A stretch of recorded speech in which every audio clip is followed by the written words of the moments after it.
I, Justice Senyo Jamahwe, do in the name of the Almighty God swear do in the name of the Almighty God swear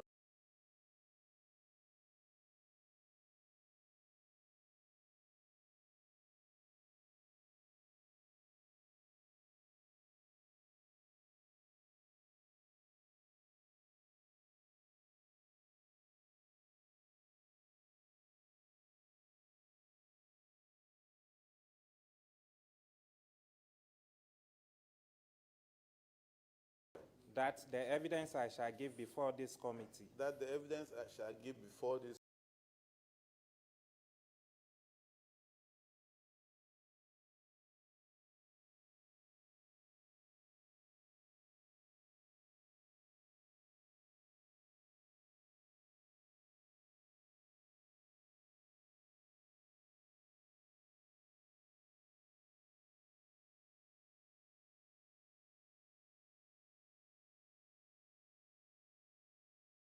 committee touching the matter in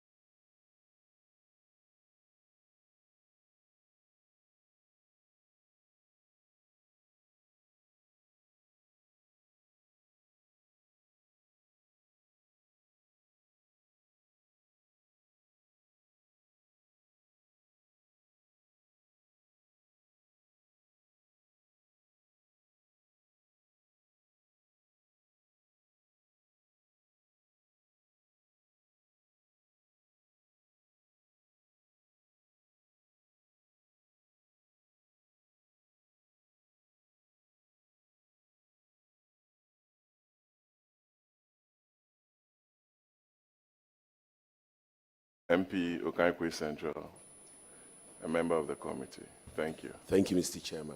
Nana. Thank you, Mr. Chairman. I'm Tony Meir, Member of Parliament for Dotobri, and the Vice Chairman for Committee on Judiciary. Thank you, Mr. Chairman. I am Nana Ejeyi Bafo Ewua, MP for Menchia South, and a member of the Constitution and Legal Affairs Committee. Thank you, Mr. Chairman. Good morning. My name is Hassan Tampuli, Member of Parliament for the good and virtuous people of Gushegu in the Northern Region, and Deputy Ranking to the Committee on Constitution and Legal Affairs. Thank you, Mr. Chairman. Mr. Chairman, my name is John Dark, I'm a Member of Parliament for Swami. I represent the Judicial Committee. Yes, you have the floor. Thank you, Mr. Chairman. My name is Mohammed Adams Suparo, MP for Sisala West, Deputy Ranking Judicial Committee.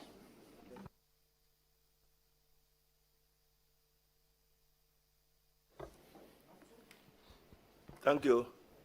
My name is Bid Anwatazmo Zieden, and I represent the good and wonderful people of the Laura constituency. Thank you. Thank you, Mr. Chair.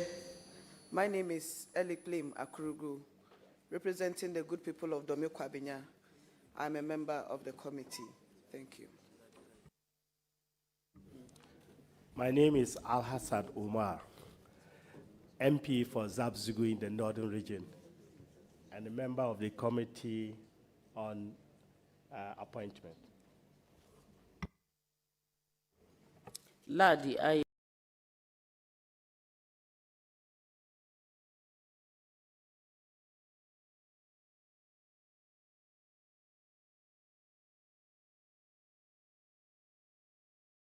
Ayamba is my name, MP for Pusiga.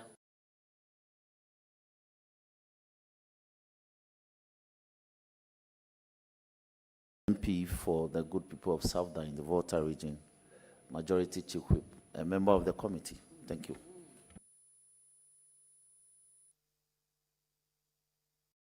My name is Mahama Ayariga, Member of Parliament for Boku Central and Majority Leader and Leader of Government Business.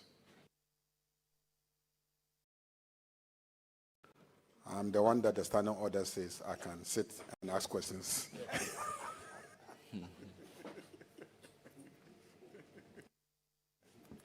Thank you very much, honorable members. May I proceed and humbly ask the nominee to tell us about himself. Thank you, Mr. Chairman. Once again, good morning, Mr. Chairman and honorable members of the committee. I am Senyo Jamefe. Once again, good morning, Mr. Chairman and honorable members of the committee. I am Senyo Jamefe. I come from Agogwelume, a village near Ho. Mr. Chairman, after my basic education, I entered the University of Ghana in 1979 to read law. I graduated with the LLB in 1982 and proceeded to the law school. Graduated in 1984 and was called to the bar. I was posted to the Attorney General's Department, Ho. After the service, employed and posted to Bolga.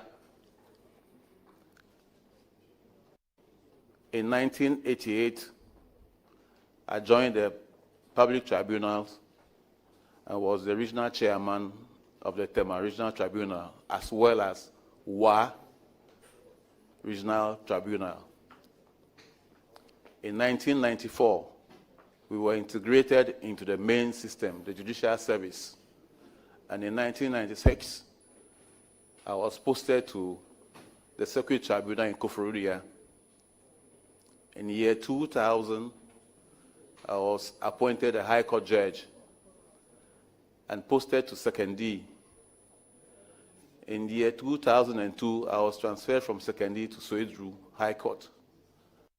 I was to 208 and posted to the Fast Track Court for Accra. In 2010, I was appointed Appeal Court judge. And then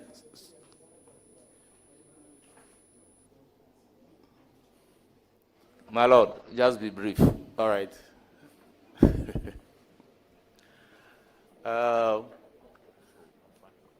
We have an association, the Association of Magistrates and Judges.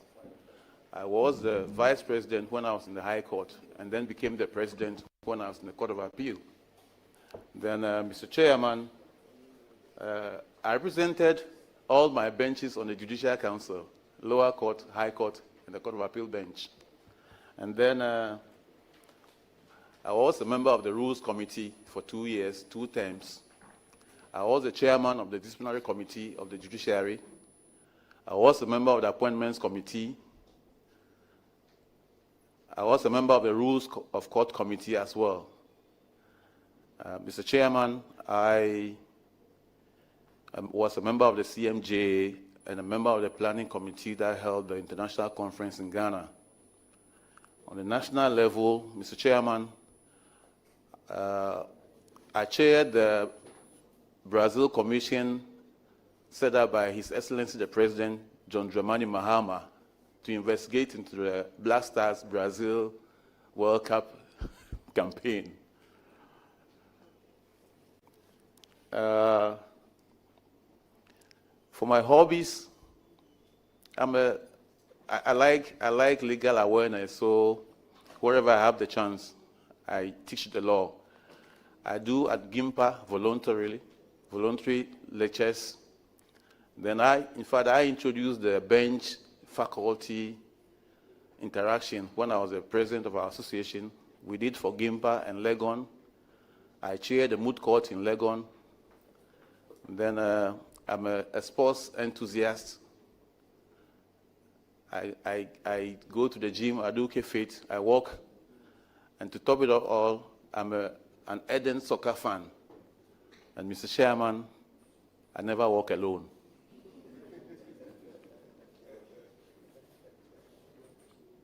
Thank you. He says he doesn't walk alone. Very well, very well. I will proceed to give the floor to Honorable Akurugu. to start asking questions. Thank you, Mr. Chair. Good morning. And then welcome. Morning. Yes. What is your view on the doctrine of separation of powers in Ghana? Thank you. Separation of powers basically means there should be no overlaps between the three arms of government: the executive, legislature, and the judiciary. Thank you. Thank you very much. Wishing you all the best. Thank you. Thank you. Yes, Honorable, you have the floor. Your destinies. Thank you, Mr. Chairman. Congratulations to your nominee. Thank you. Yeah, Mr. Chairman, my question to the nominee is, what innovations would you suggest to improve justice delivery in Ghana? Innovations would you suggest to improve justice delivery in Ghana? Thank you, Mr. Chairman. Anybody who wants to maximize productivity must first think of the human resource. That is a mistake a lot of people make. First, think of those who will give you the product.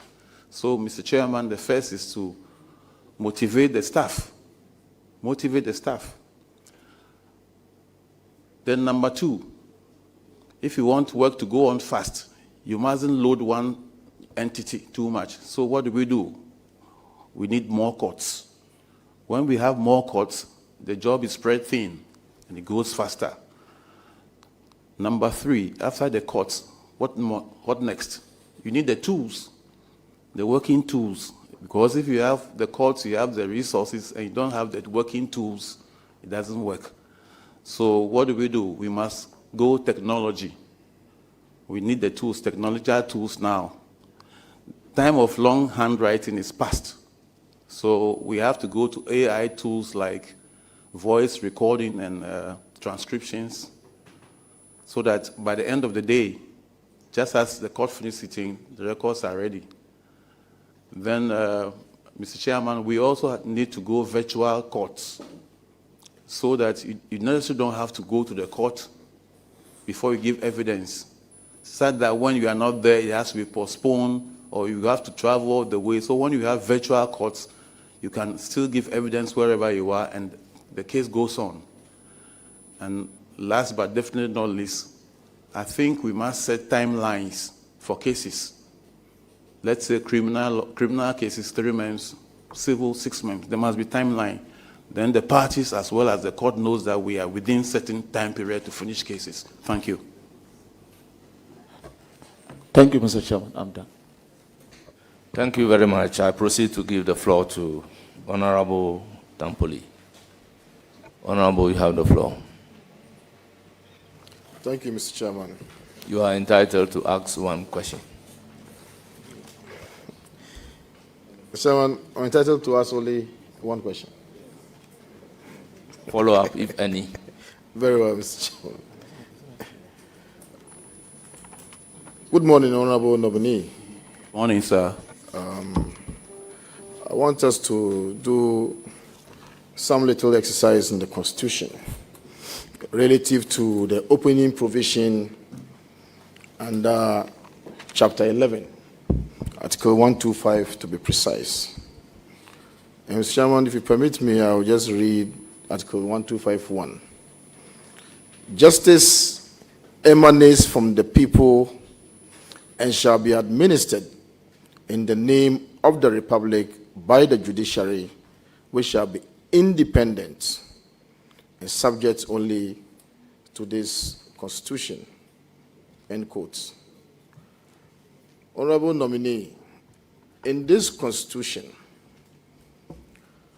do you think there are sufficient checks, provisions, to ensure that the judiciary is indeed independent?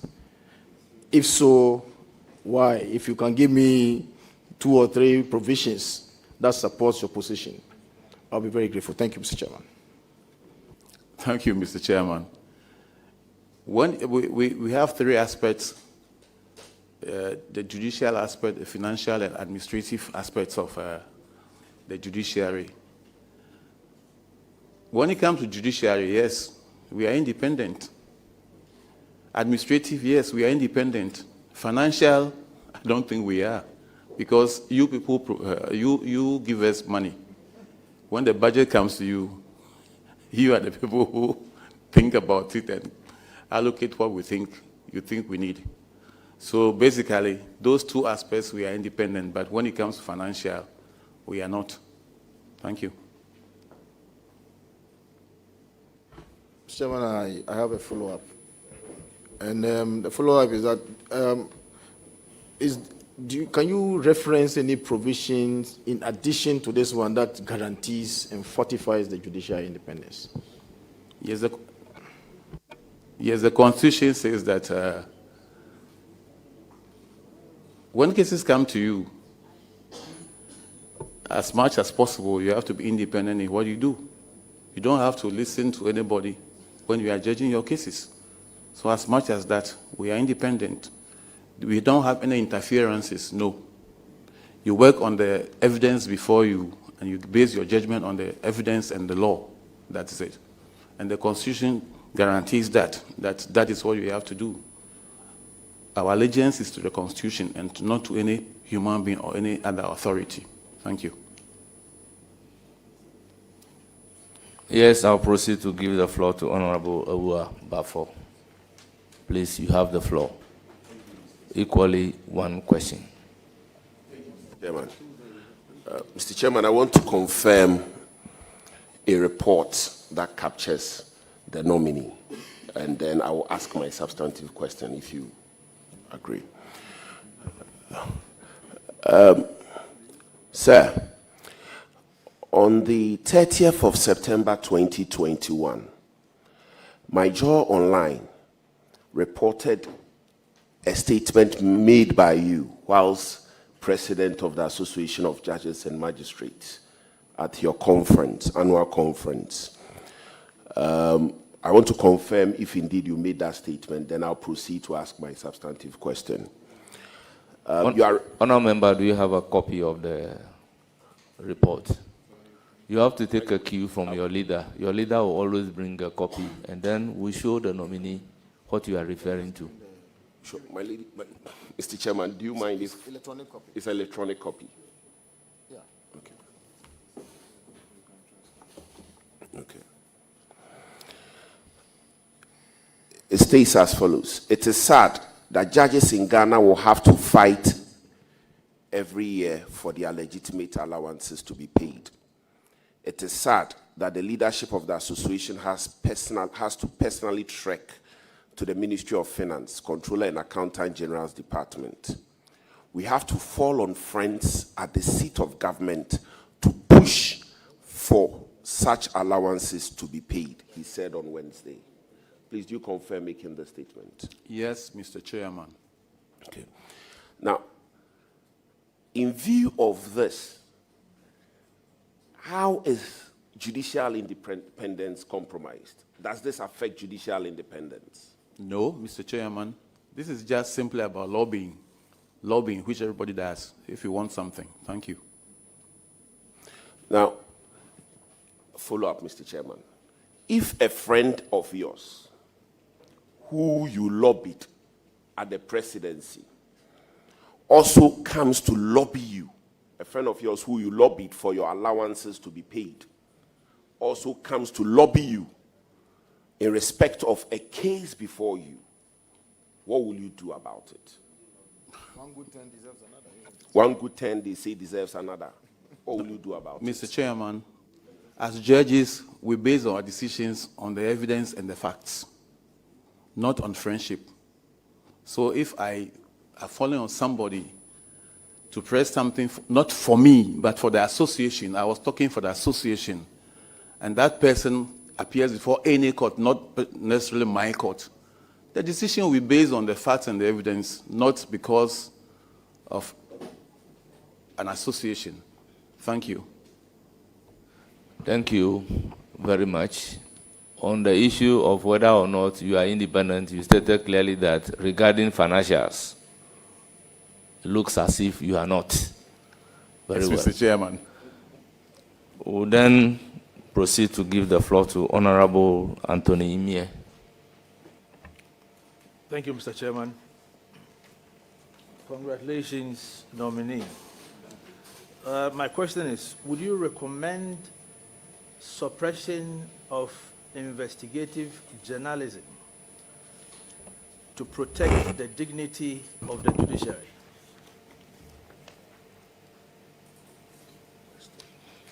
Yes, Honorable Nominee. Can I get the question again, please? Very well. Can you repeat the question? Yes. Okay, very well. My question is, would you recommend suppression of investigative journalism to protect the dignity of the judiciary? And this is against the backdrop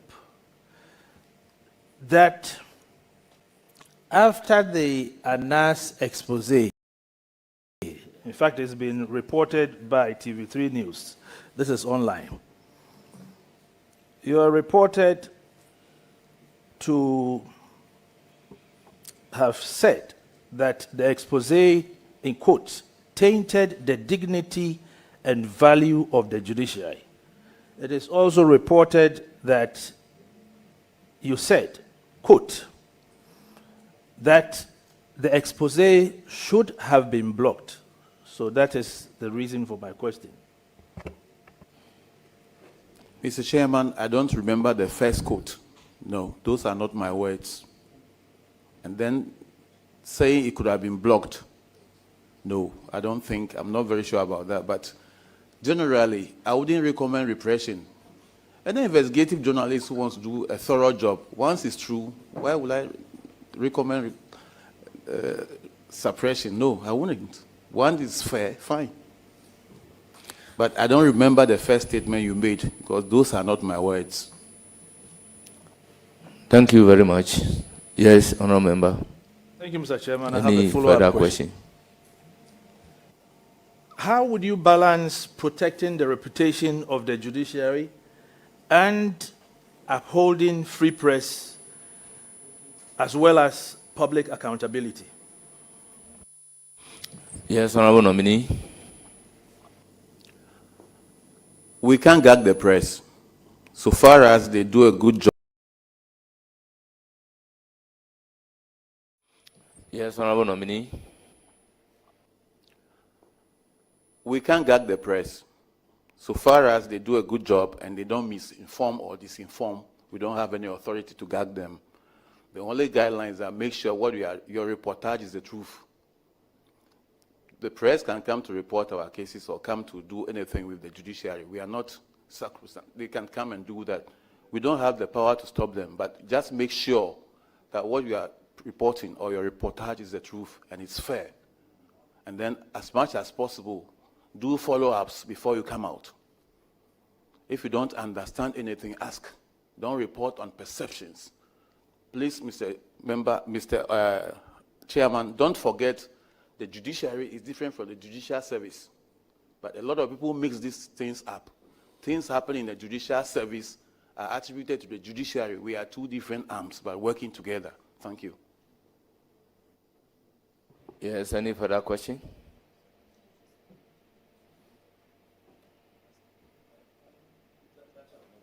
Very well. Thank you.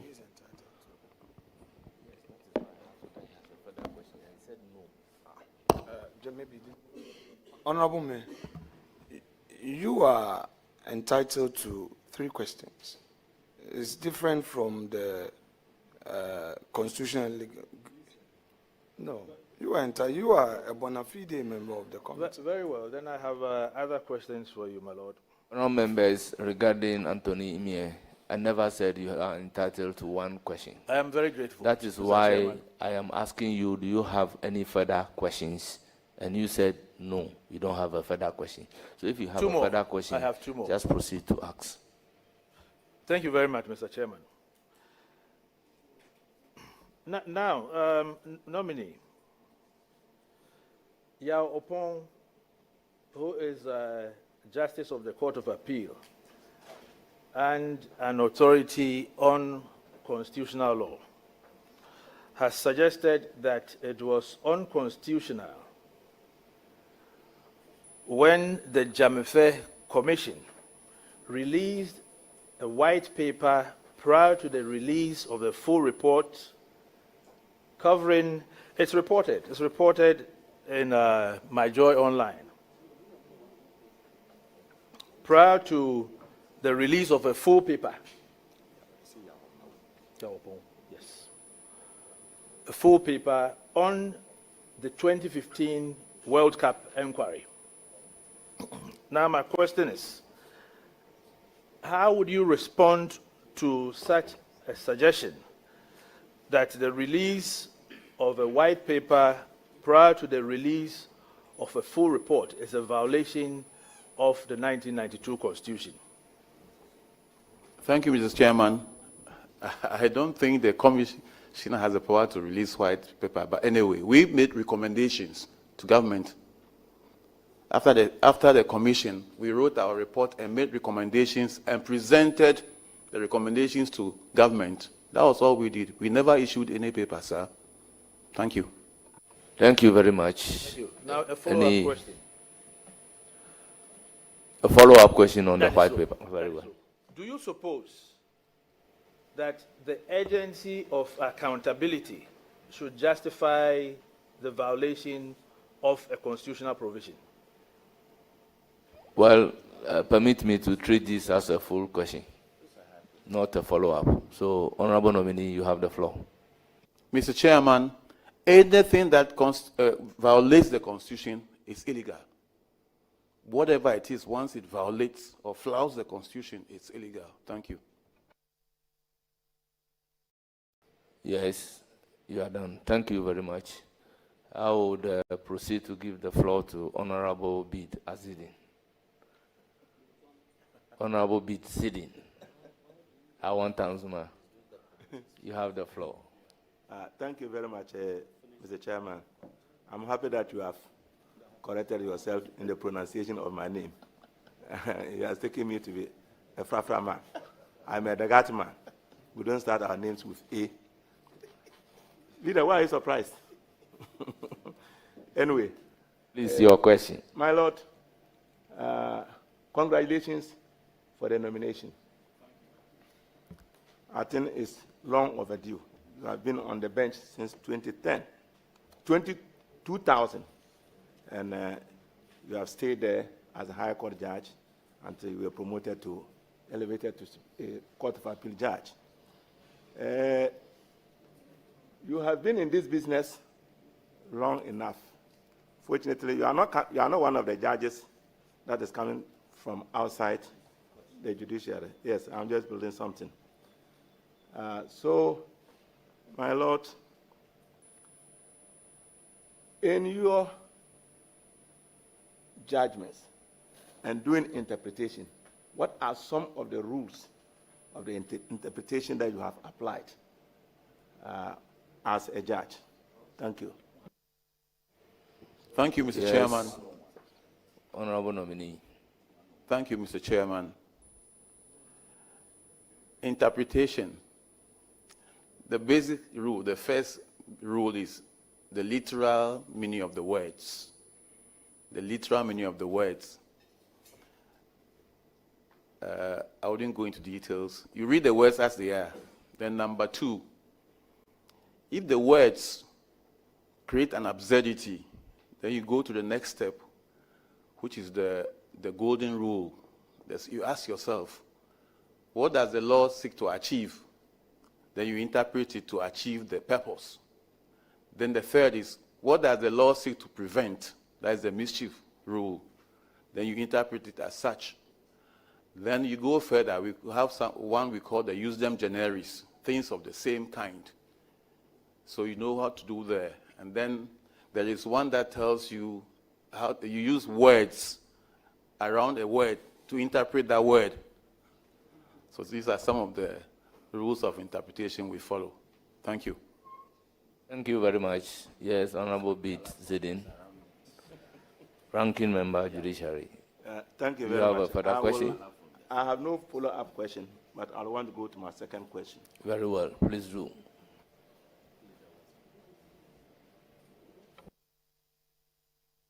I just want to say that His Lordship's answer represents, I believe, excellent education on the rules of interpretation. Maybe TikTok will just take a bit of it and spread so that law students will benefit from this. Thank you. Very well, Mr. Chairman. My Lord, what innovation would you bring on board to improve justice delivery in this country? Mr. Chairman, let me finish. Let me finish. Give me the opportunity. Okay, when you finish, I would come in. Honorable Zidin, I believe this question has been asked and answered. The question has been asked and answered by another person. The previous questioner has asked a similar question, and my Lord has provided answers to the question. Very well. Wait, Honorable Bid.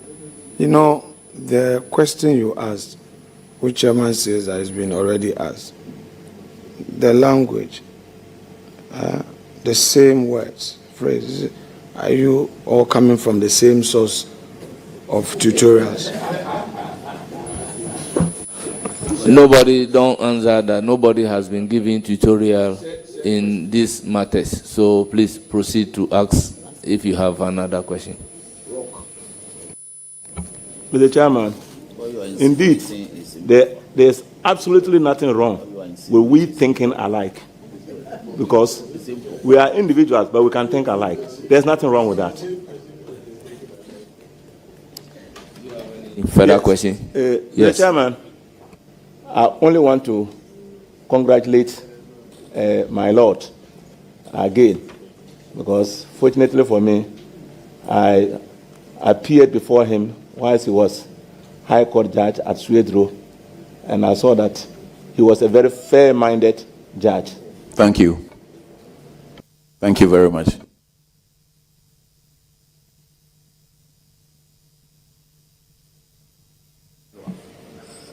Yes, Honorable John Dako.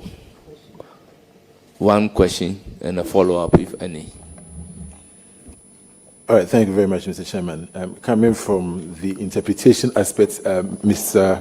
Nominee, if you read Article 66(2), it says that a person shall not be elected to hold office as President of Ghana for more than 2 terms. Do you think that this provision is subject to interpretation? Mr. Chairman, Honorable Nominee. The honorable member quoted from the Constitution, and that's what the Constitution says, so I can't have anything against what is in the Constitution. Thank you. Yes, a follow-up question on the interpretation of Article 66. Mr. Nominee, so if somebody says that a president of Ghana can serve more than 2 terms, except that it shouldn't be consecutive, what would be your answer to that person? Honorable Chairman, the answer to that question is what the Constitution says. Thank you. All right, thank you, Mr. Chairman. Thank you very much. I'll proceed to give the floor to Honorable Alhaji Omar. You have the floor. Thank you, Mr. Chairman, Mr. Speaker. My Lordship, congratulations. Thank you. I want to go into your rulings and opinions in your previous judgment. And it has to do with your position of the law regarding property owned by couples in divorce or death. what is your position? Thank you. Thank you, Mr. Chairman. Our Constitution guarantees that every citizen can have property on his own or her own, and then in association with others. So I'll first go to on death. When a spouse dies, PNGC law 111 comes in to take care of those who are alive. Then when it comes to a will, if a spouse dies intestate, that's he hasn't written a will, then like I said earlier, PNDC law 111 comes in. If there's a will, we go according to the will. But then, if no reasonable allocations are made to the surviving spouse, the court will interfere, will go into the will and give something reasonable to the surviving spouse. Then what do you mean intervention or interfere? Do you mean the court would intervene? Sorry. When it comes to wills, we are not supposed to. Is it the word interfere or intervention? What I'm asking is, do you mean the court intervening or you mean interfere? You said the court will interfere. I'm asking whether you mean intervene. I will still use the word interfere because when it comes to wills, we are not supposed to. We interpret as much as the person making it wants it to. And so, Mr. Chairman, to continue, when it comes to divorce, if the property is jointly acquired, both parties have reasonable access to that property. And that's how the court looks at it. But then, a new decision now goes to say that if we must look at all cases on their merits. Recently, Ajay says that, well, it's not automatic. You look at the circumstances. For example, if the property is jointly acquired, fine. But if it's not, if it's not jointly acquired, maybe I took a loan for it as in Ajay, the court will not regard it as jointly acquired property. So the sharing will be different.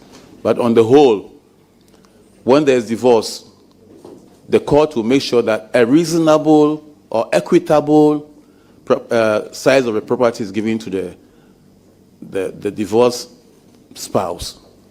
Thank you. Thank you. Any further question?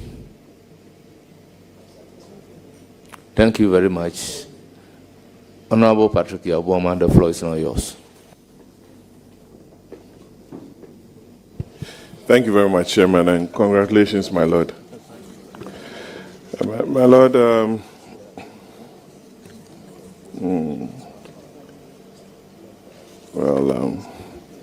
my Lord, you've handled a lot of commercial cases. Some of us practice before you. And sometimes business interests do conflict with constitutional rights and other issues within our Constitution. For example, when foreign investment rules conflict with some of our local laws, there tend to be the tendency of the court to always, or sometimes, let me use for want of a better word, sometimes tend in favor of what some Ghanaians refer to as domestic or economic rights. For example, when foreign investment rules and local or domestic rules do clash, how do you manage that thin line to ensure that there is confidence from the investor community on our judiciary? Thank you, Mr. Chairman. Our judgments are always based on the evidence before us and the law. First of all, the ground norm, the Constitution, whatever it says is the law. 2, if you can't get it from there, you go to case law or statute, and you go according to what they say. As a judge, you have the discretion to interpret, but you don't go outside the remits of the law. Mr. Chairman, that's it. Is any further question? Yes, if you have a follow-up, please do. My Lord, most of the agreements that we ratify in Parliament do have some arbitration provisions in there. But you realize that some of these investors do rush straight to the foreign courts or tribunals without exhausting local remedies. And many times the AGs have to go to London or some of the international tribunals to have some of these decisions reversed before it comes back to you. How would you advise on some of these things as a judge? Thank you, Mr. Chairman. When unilaterals and multilateral companies are involved, you look at the contract they have signed. If there's an arbitration clause in it, they have to explore that first before coming to court. So as a judge, you look at the contract they themselves have signed. And if they have not exhausted all the grievance resolution clauses in there, you refer them back to it before they come to you. Thank you. That's my second question. Very well. My Lord, in the past, you've called for the law school to teach. Thank you very much. My Lord, let me start again. You've called the law school to teach subjects like cybersecurity, intellectual property. Why is this so important, and how can we modernize our legal education without losing focus on fundamental legal principles? I know it's part of some of the issues that we've spoken about, having some of these specialized courses being taught at the law school. Mr. Chairman, law is dynamic, and the life of the law is not static logic, but experience. Things are coming every day. A lot of things are evolving. You will be left behind if you don't follow the trend. So now cyber security and things are now issues of the moment. And it's just prudent that students coming out as lawyers are taught these things. So that is the reason. I don't remember if I got the question well that I suggested.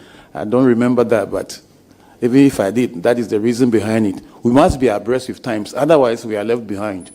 Thank you. My Lord, this is my last question.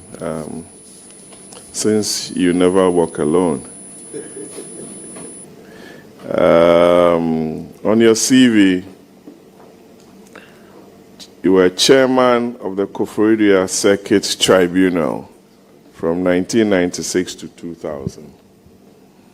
And Ghanaians recall the work of public tribunals. Because once you are invited there, it means Wahala don't come. A lot, and I know it's part of our constitution, public tribunals. Would you advocate for the setting up of public tribunals again to speed up or assist with the justice delivery program? Thank you. Thank you, Mr. Chairman. I like the way you put it. That's exactly what I would do. But unfortunately, it's a wrong perception. People are more relaxed when they appear before the tribunals because, you know, the panel is 3. 2 ordinary people and the judge, who is a lawyer. They are more comfortable from my experience. Thank you. My Lord, don't you think... But you say that is your last question. Very well.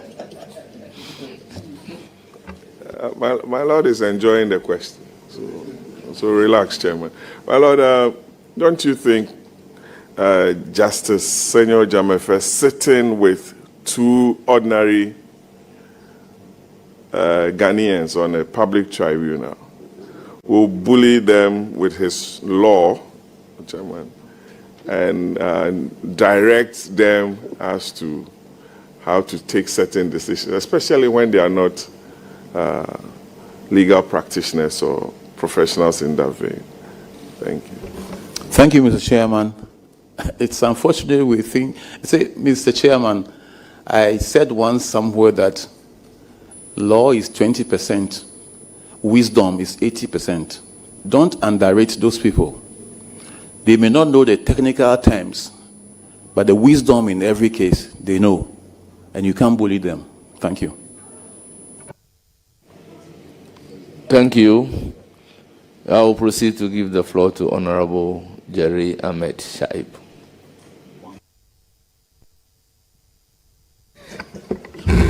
Thank you very much, Honorable Chair. I appreciate the opportunity. My Lord, congratulations and you're welcome. Honorable Chair, if I have your permission, I just want to refer to the Constitution, Article 1461. That states that a justice of the Superior Court or a chairman of the regional tribunal shall not be removed from office except for stated misbehavior or incompetence or on ground of inability to perform the functions of his office arising from infirmity of body or mind. My question is, what would constitute stated misbehavior for you? What are the acts or omissions? About 3 acts or omissions that for you would constitute stated misbehavior, and 3 acts or omissions that you think would not constitute stated misbehavior. Thank you. Mr. Chairman, if yes, my Lord, we realize that there is a pending matter on that issue before the courts. So you are sitting in your capacity as a nominee being vetted. You are not sitting here in a capacity as a Supreme Court judge. So I am inclined to humbly overrule the question. Thank you, Mr. Chairman. Chairman, with respect, the nominee hasn't made a specific reference to a particular case for, the questioner hasn't made reference to a specific case. I believe that if I understood you right, you are more or less relying on a sub judice principle to rule the question out of order. I humbly submit that to the extent that the nominee is here to express views on the Constitution and public policy matters, you allow him to answer. If we now box ourselves into this situation, then I'm afraid we may not be doing justice to the responsibility imposed on us by the Constitution this morning. He has not referred to a particular matter.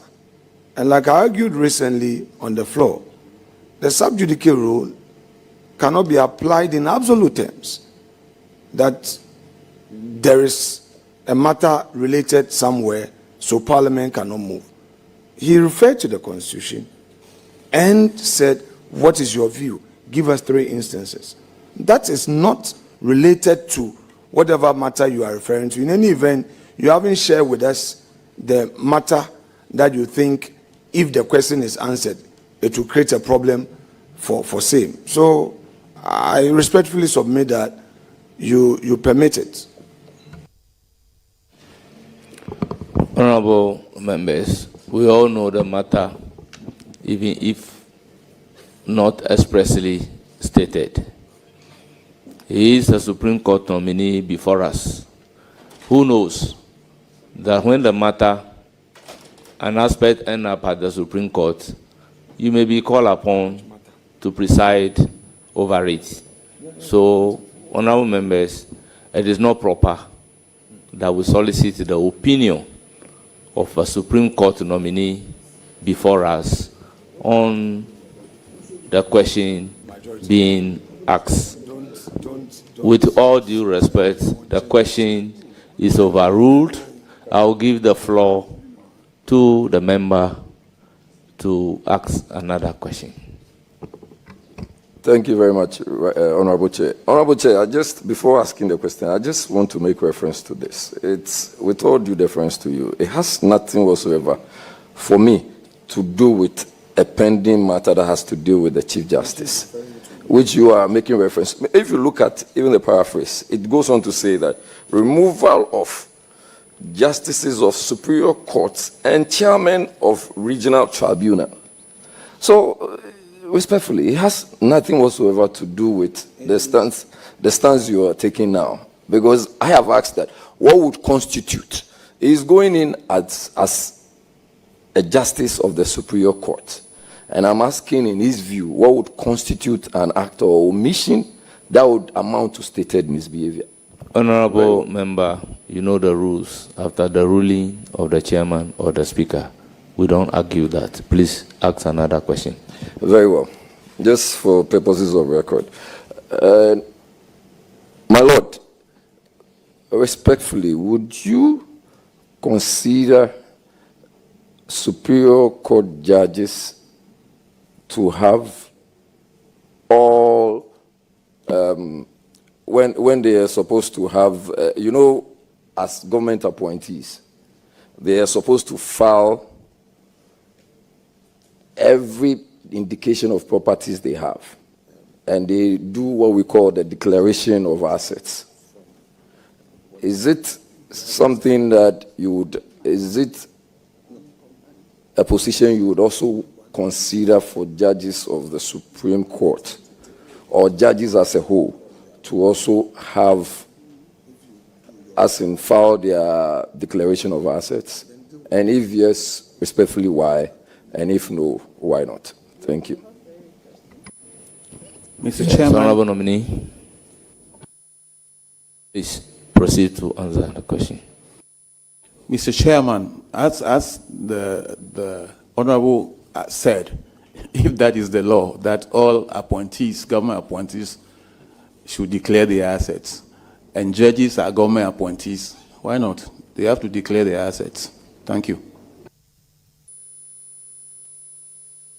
So, is it the case that you have filed your assets declaration? Yes, Mr. Chairman. Very well. Honorable Chair, I also want to find out, and whether we are considering technological impact on constitutional requirements. So, it has to do with Article 68, I think to 9 requires that the Speaker to take presidential oath when acting for the president who is absent and vice president, but not when the vice president is acting alone. In an era of instant global communication, does this distinction remain constitutionally necessary? That should the absence from the Republic be redefined? So, for instance, when the president is not in town, then we have the vice president. And when the vice president is also not in town, we have the speaker. And we are asking, so in this current technological terms, and what about when all the three of them are out? What would be your position against this technological advancement? So, Honorable Jerry Shai, what exactly is your question? My question is that in this technological advancement stage, when all three are out, the president, vice president, the speaker, what would be your position? Do we have the Chief Justice acting? Yes, Honorable nominee. Thank you, Mr. Chairman. Even though I'm not very clear with the question, I would say that from my long experience on the bench and from my own wisdom, I scarcely give views and opinions on issues because the view or opinion I'll give carries so much weight. I'm a judge. Who knows whether tomorrow this same issue will come before me? And then I'm expected to go by what I said. Meanwhile, the facts may not be on all fours. So as much as possible, I don't give views and opinions on things, on topical issues like this. Thank you, sir. Thank you. Any My other Lord, question? Just a follow-up. My Lord, is it to say that when there are issues of general knowledge and you are being requested to make a statement on, you will decline doing so just because whenever you make such, it carries weight, so it would mean something else? No, Mr. Chairman. Currently, there's a situation on hand. Currently, there is somebody acting. So whatever I may say may be this way or that way, which I wouldn't want to do. But, Honorable Chair, my question was specific, sorry.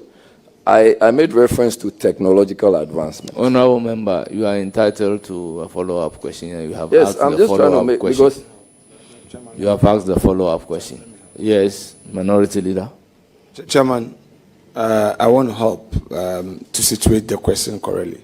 My Lord, the gravamen of his question was to the effect that there's clarity on, in the absence of the president, vice president acts. In the absence of the vice president, the speaker acts. And in fact, that has received judicial blessing, where the speaker would even have to take the presidential oath. What he's asking is that in the absence of all these three, so for instance, recently, Mr. President was out of the jurisdiction on an ECOWAS assignment. Madam Vice President, Her Excellency, was on medical leave. Mr. Speaker was also on an official assignment outside of the jurisdiction where there was this constitutional lacuna. What he wants to know is whether in the situation like what I've mentioned, the Chief Justice would have to act or take the presidential oath as acting president. That's the point he wanted to put across. Mr. Chairman, the Chief Justice or acting Chief Justice or the head of the judiciary. This is peculiar. Yeah. Like you rightly said, if the president is not there, the vice will take the oath. If it's not there, then the speaker, and then it goes down to the Chief Justice. But unfortunately, during that period, there wasn't a substantive Chief Justice, but we have an acting Chief Justice. I don't think the law says that the acting Chief Justice should take an oath. Thank you. So your answer will be different if there is a substantive Chief Justice. Yes, ma'am. And your view is that in that instance, the Chief Justice will have to take the presidential oath as acting president, correct? Yes. All right. Yes, your last question. Thank you very much, Honorable Chair. My Lord, respectfully, government recently has engaged in a deportation policy of foreigners who have been found to be illegally mining. And my question to you is that, does this violate Article 17 of the Equality Before the Law? And can citizenship status justify different legal treatment for identical criminal conduct? Mr. Chairman, crime is a crime. Crime doesn't know who commits it. Once you've committed a crime, you must go as to what the law says. So if the law says that a foreigner has committed a crime and after conviction and sentence, they are to be deported, why not? Thank you. Yes, a follow-up. In these instances,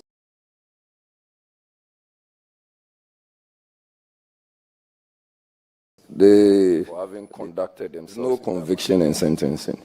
But the fact that they have been arrested for having conducted themselves in that manner, they are deported. Would you suggest some recommendations?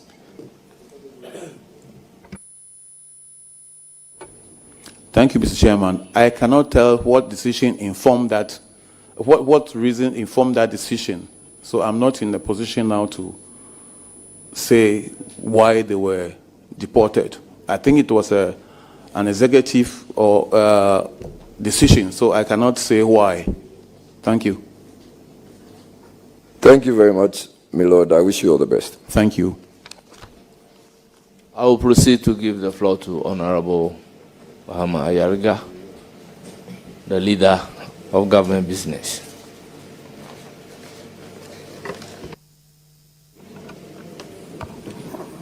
My lord, the nominee,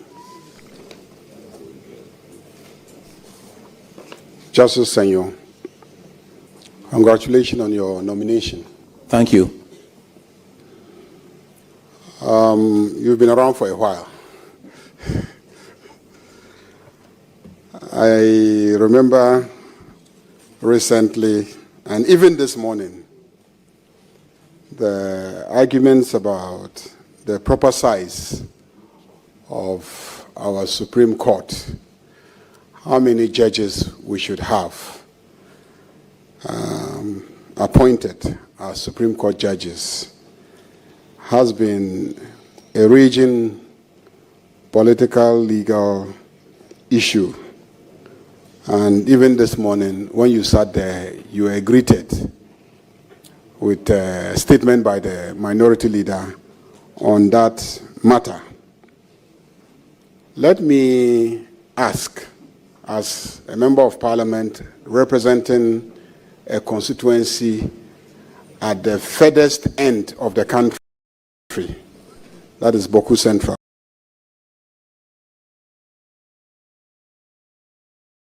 up to the Supreme Court by way of right, and an individual seeking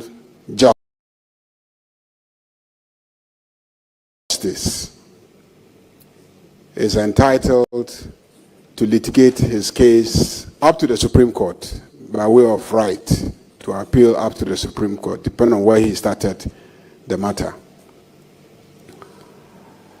Do you think it is fair that if I'm a citizen of Boku and I start my matter either in Boku or at the High Court in Bolga, I must always travel all the way to Accra to have access to justice at the Supreme Court? Have you thought about the need for a northern bench? Just as you now have Court of Appeal in Kumasi, and I think you had even started a Court of Appeal in Tamale. I think it went on for a while. And Cape Coast. Have you thought about the need for a northern bench of the Supreme Court so that the people of the North do not always have to travel to Accra when they seek justice in the Supreme Court? Thank you, Mr. Chairman. We have only one Supreme Court in Ghana, and that court can have several branches, but it's the same Supreme Court, just as the Court of Appeal and the High Courts. So I don't see anything wrong if there's a branch there. So, to really be fair, maybe we should consider having a branch up north of the same court.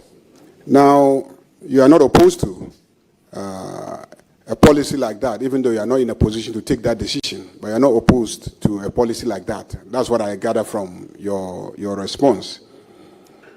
As at now, what do you recall how many we have now? If you take out the 7 nominees that we have before us. 13, I guess, 13. You have 13. In 2024, the Chief Justice wrote a letter to the President recommending that the average size of the court should be 20. The letter was made public, I think, by Asase Radio, so I'm sure a lot of people had the opportunity to see the letter.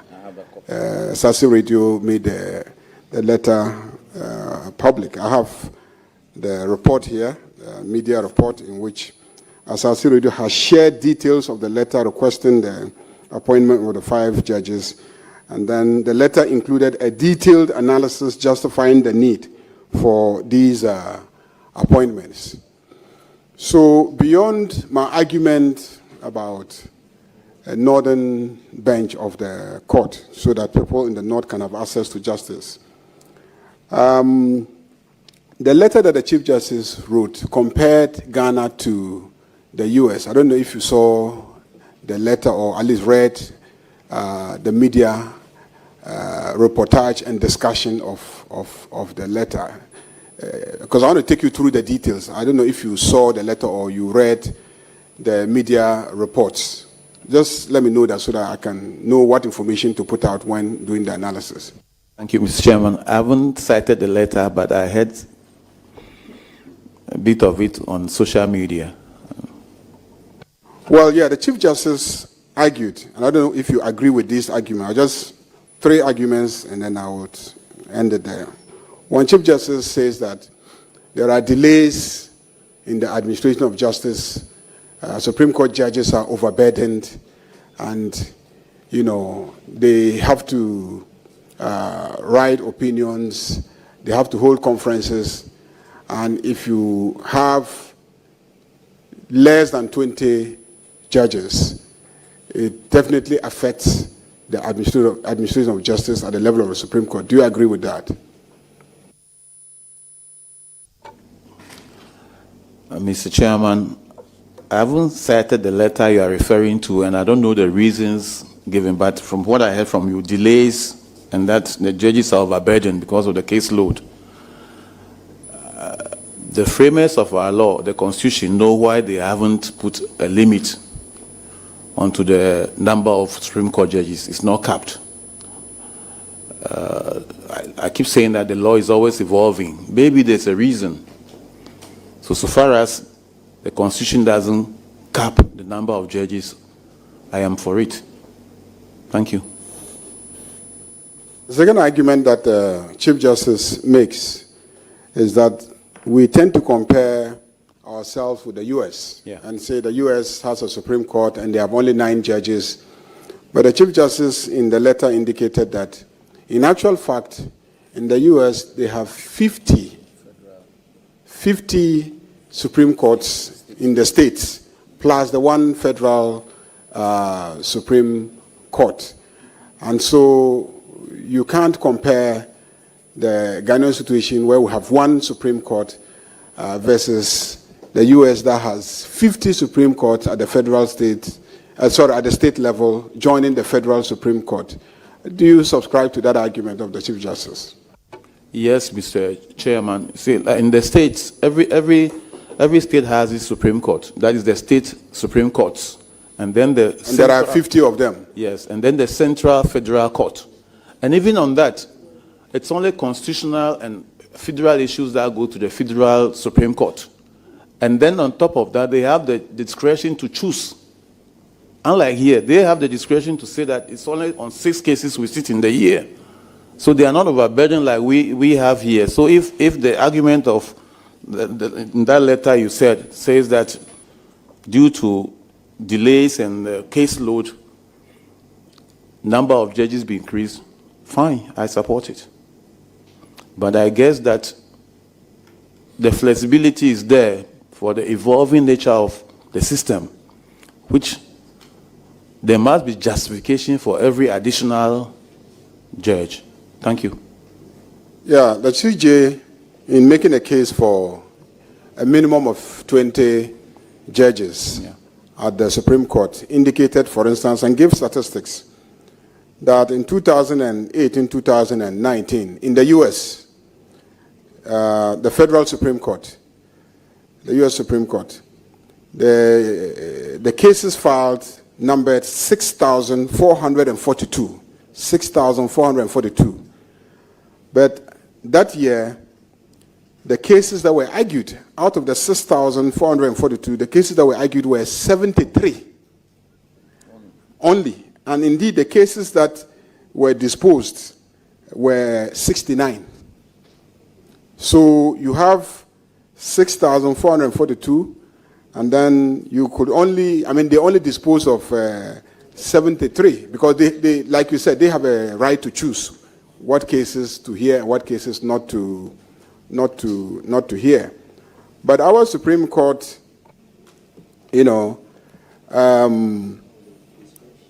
disposes, on the average, disposes of about 400 cases in a year, given, the pressure on them, and in spite of their numbers. Would you say that, in spite of the challenges, our judges really do well? Yes, Mr. Chairman, I will say that they do very well. Our Supreme Court here has 3 main jurisdictions: original, appellate, and supervisory. And even chieftains cases from the National House of Chiefs Appeals go to them. It's loaded, and it's virtually becoming a daily court. So I buy the argument that they are overloaded, and therefore there is a need to increase the numbers. So in general, you agree with the argument that indeed we need to have more Supreme Court judges so that we can have cases expedited and people's right to have access to the Supreme Court vindicated.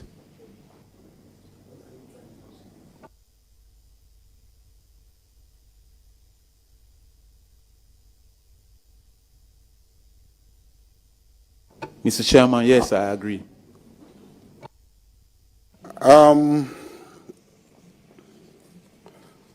The last one, which is generally about the rule of law, You know that investor confidence is also moved by the extent to which a country has the rule of law entrenched. Economic performance is also based on levels of investments in your country. So there is a direct relationship between the rule of law, having access to justice, expedited justice, and economic development. There's a direct relationship, since rule of law is one key indicator that encourages foreign investments into the country. So do you say that if we have more judges and cases are held expeditiously, that the economy of Ghana will do better and all of us will benefit? Mr. Chairman, that is true, because if within a short period your issues are resolved, why not? You have confidence in the system.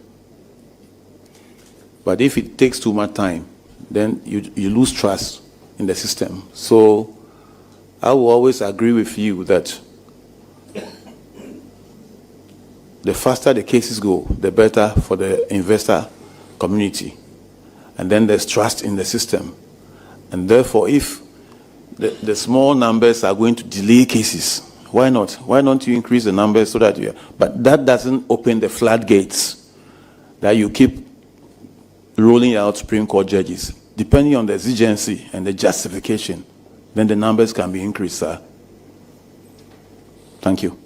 But is it not inevitable that we're going to have more numbers, because we are creating districts and each district is demanding a court, and we are creating new regions and each region is demanding, a court, a high court, and we are, graduating many lawyers into the system, and many more people are going to have access to justice, and the lawyers are going to be appealing. Is it not inevitable that the caseload is definitely going to increase? In which case, the right to appeal and therefore the number of cases that will end in the Supreme Court will also increase whether you like it or not. Thank you, Mr. Chairman.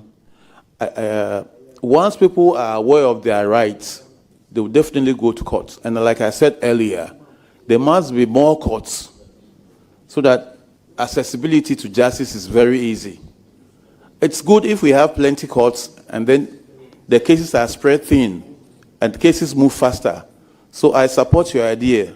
The more courts we have, the better for us. Cases go faster.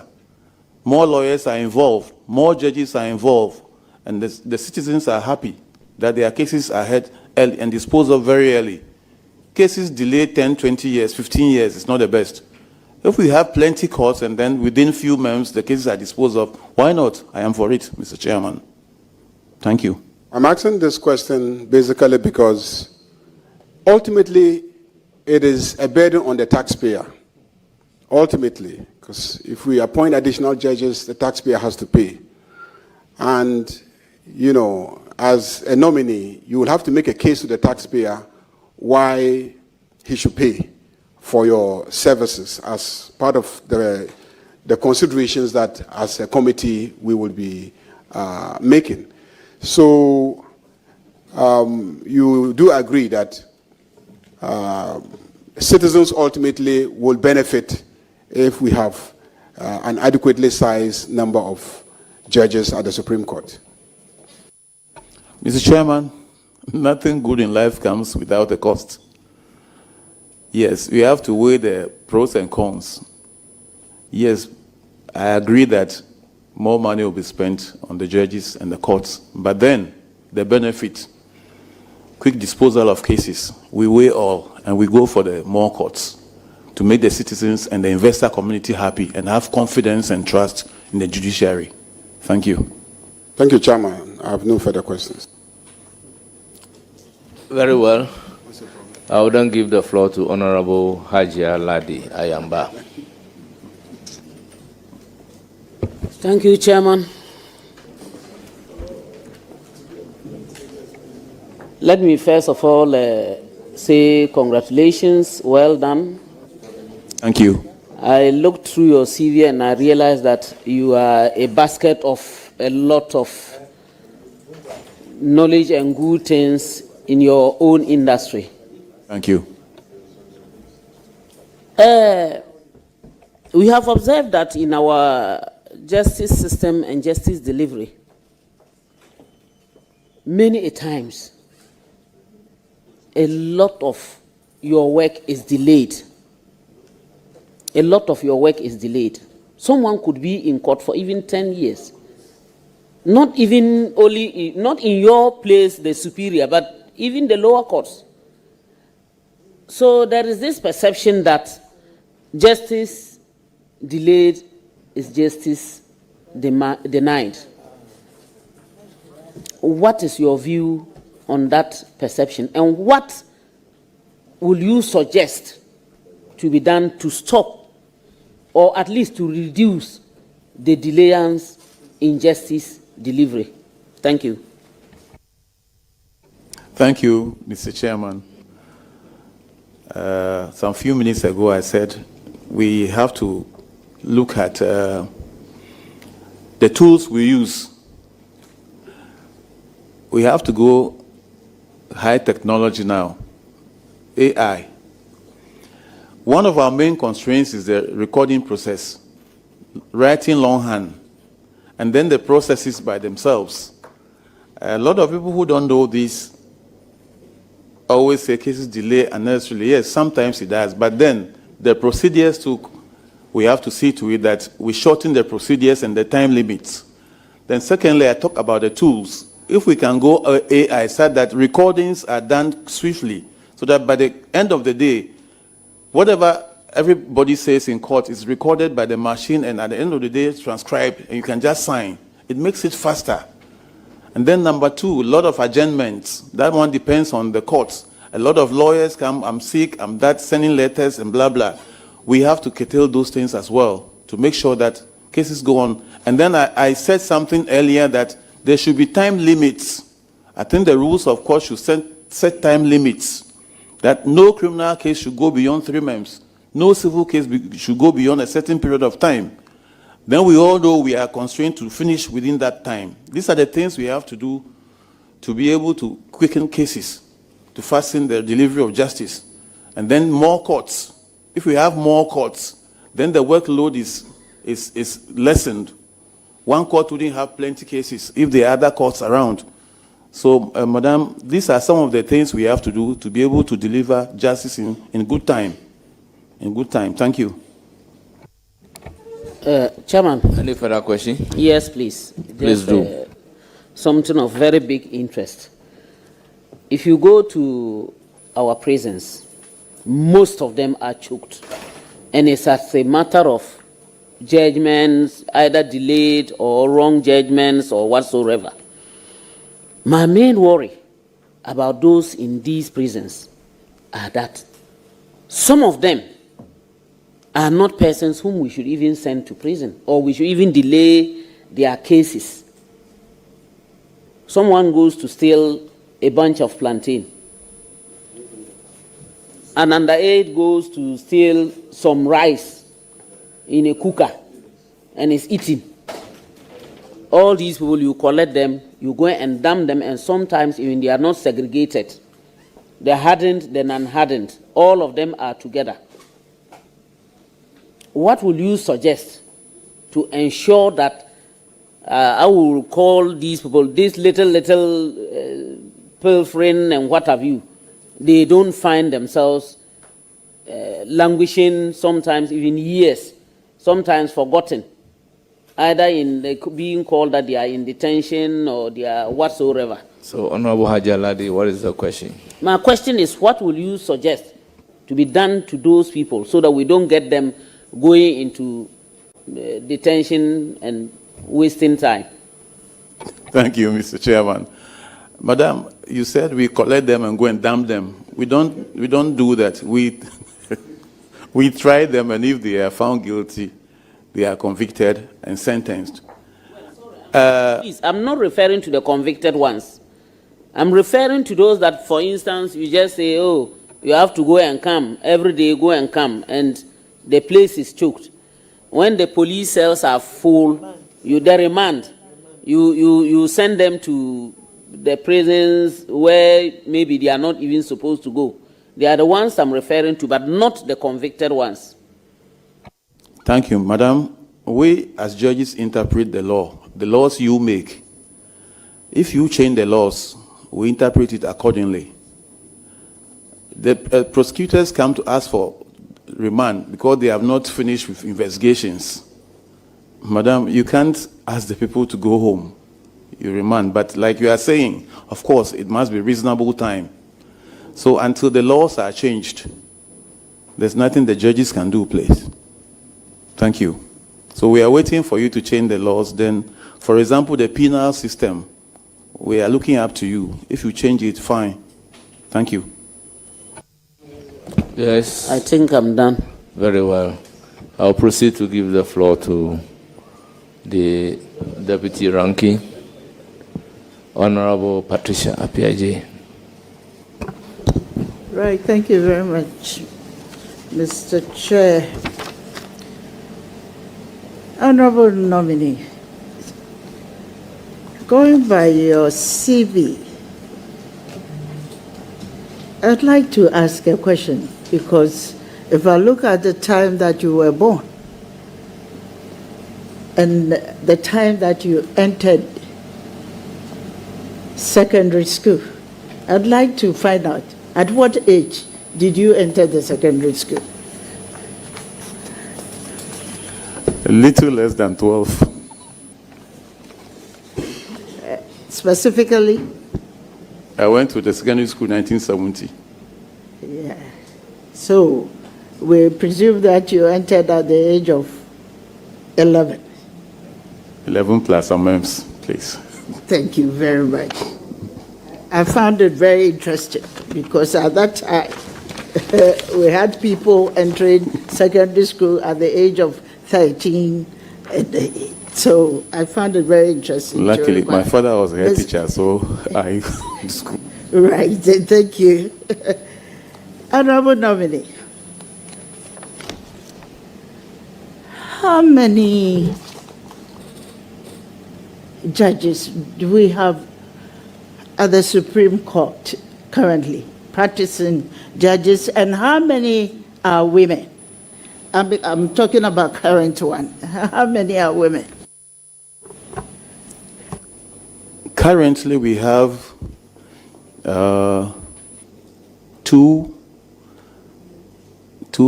Justice Avril and Justice Mensah Bonso. And then the CJ Justice Tokono, 3. And how many in total, please? 13. 13. Thank you very much. Honorable Nominee, I'll proceed to bring to your attention that last year, 2024, exactly in June, the Gender Equality Act, Act 1121, was passed.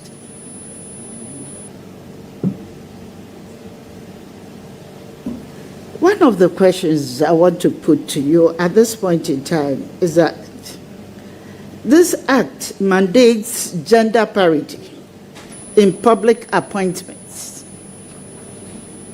And Article 144 requires merit-based judicial. If these provisions conflict, for example, if achieving gender parity requires appointing a less qualified candidate, which takes constitutional precedence and why? Which of the two? I've given you indication of the constitutional and then the legal aspect of it. Thank you. Mr. Chairman, as much as possible, you should send the best to the Supreme Court, or you should appoint the best wherever. You don't use the gender equality thing to appoint somebody who you think is not qualified, but because of gender. So I will always go for the quality. If it means one person who is qualified, fine, go for that person. Don't say because of gender. If the person is not suitable or qualified for the job, you appoint the person to satisfy gender equality or gender parity. Thank you. Thank you very much. So, to follow up, I would like to find out, what would you suggest should be the best approach in ensuring the achievement of the gender parity as it exists in the law? Thank you. Mr. Chairman, if a lady qualifies, if a lady qualifies for a position, why not? Gender parity does not necessarily mean that you appoint women to satisfy the numbers. No. If the woman is qualified equally as the man, then when you are appointing, you look at that. You don't give the chances to men as against women. But that does not mean that you push ladies who are not qualified for the job to satisfy that parity. Thank you.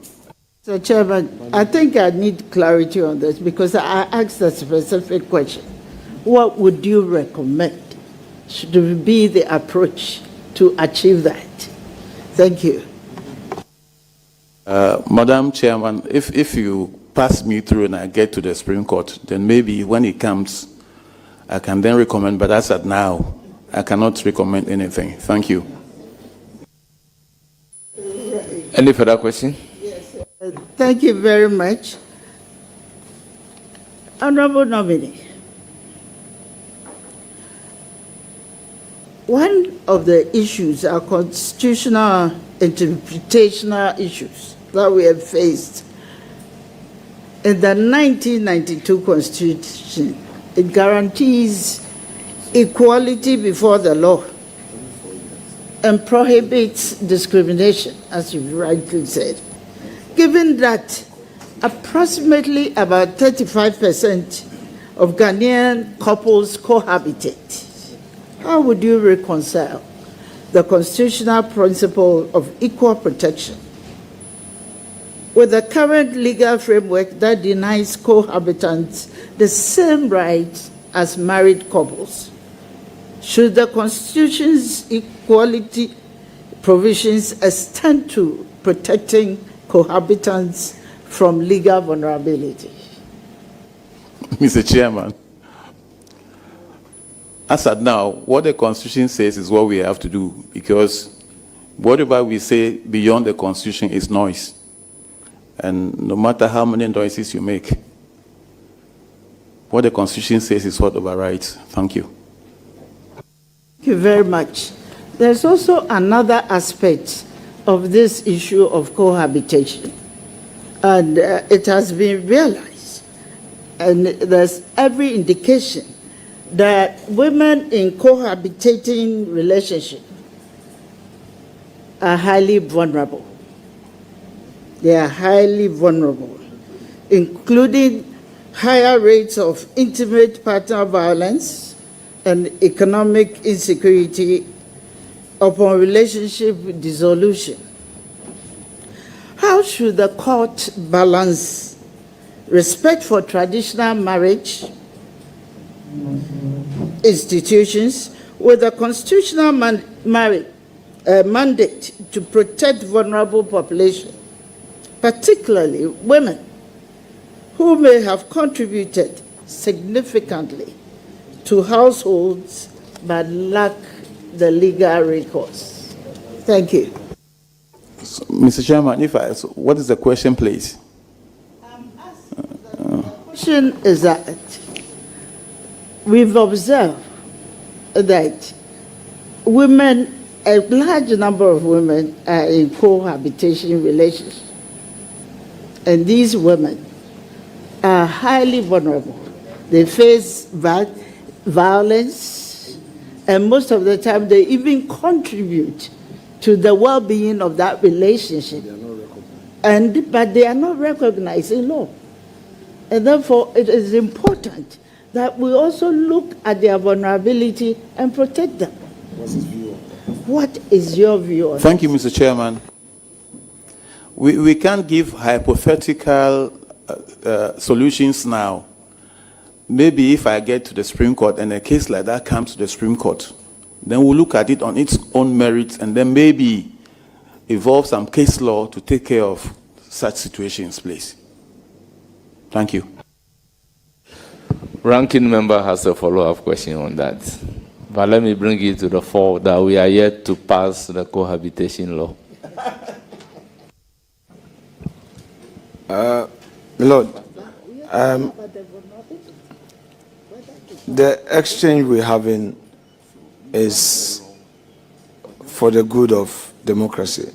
I would encourage you as much as possible to yield to the hypothesis in this discourse and express a view, because once you start getting into the arena of when I go there and then unless case by case, then it becomes difficult. Then I'm sure everything will come to a standstill, because to take a decision on you, we need to hear you, and I'm sure you followed previous discourse, just for free. After all, eventually when you get there and a case comes before you, you will now, just oppose your own view against the reality that comes before you. On top of that, I would proceed with the follow-up from my respected colleague. The children out of wedlock are recognized by the law, but the women who bring forth these children are not recognized. Do you think that the law is being fair to those women? Honorable members, before allowing my Lord to answer the question, we must also be careful the kind of question that we ask. Judges, by their nature, deals with the facts and the law. That's a fact. They don't deal with hypotheses. And my Lord has made it very clear that when the fact is before me, I'll look at the law the case law and then apply it to the facts. You may, however, answer this question. Mr. Chairman, thank you. As much as possible, the law is there for everybody. The fact that the lady is cohabiting and there's no law covering cohabitation doesn't mean it should be thrown away. We'll look at the case on its merits and at least do something reasonable to take care of that person. We wouldn't definitely throw that person away, no. But we'll look at the case on its own merits and make sure a reasonable or a reasonable portion of the property is given to the person or taken care of. Thank you. Honorable Minority. Yes, Deputy Minority Leader, any further question? Yes, I do. I know the justice, the nominee, is a very experienced man. And I would like to find out from you, what has been the most significant judgment or legal opinion you've delivered in your career thus far, and why does it stand out for you? I just want you to share that with us. Thank you. Yes, Honorable Nominee. There are a lot, but if I remember very one, Entry vs. Abe, which is often quoted, Entry vs. Abe, where when it comes to adverse possession, I really define what adverse possession is and whether when there's a case before you and a chief is involved, whether it becomes a chieftaincy matter. I define that case is traveled all the way to the Supreme Court and it's very often quoted. And then another one is the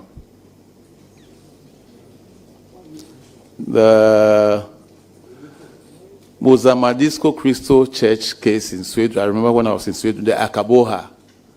That is one other case. And then this case from, I think, Sefri,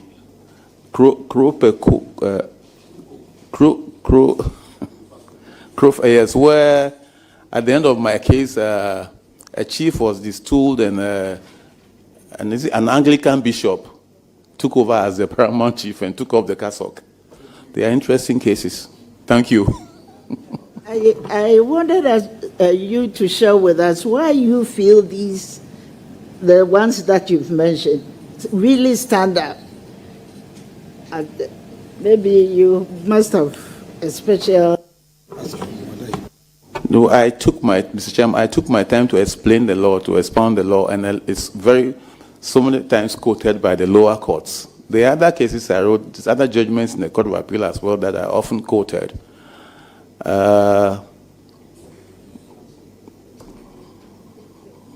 Right.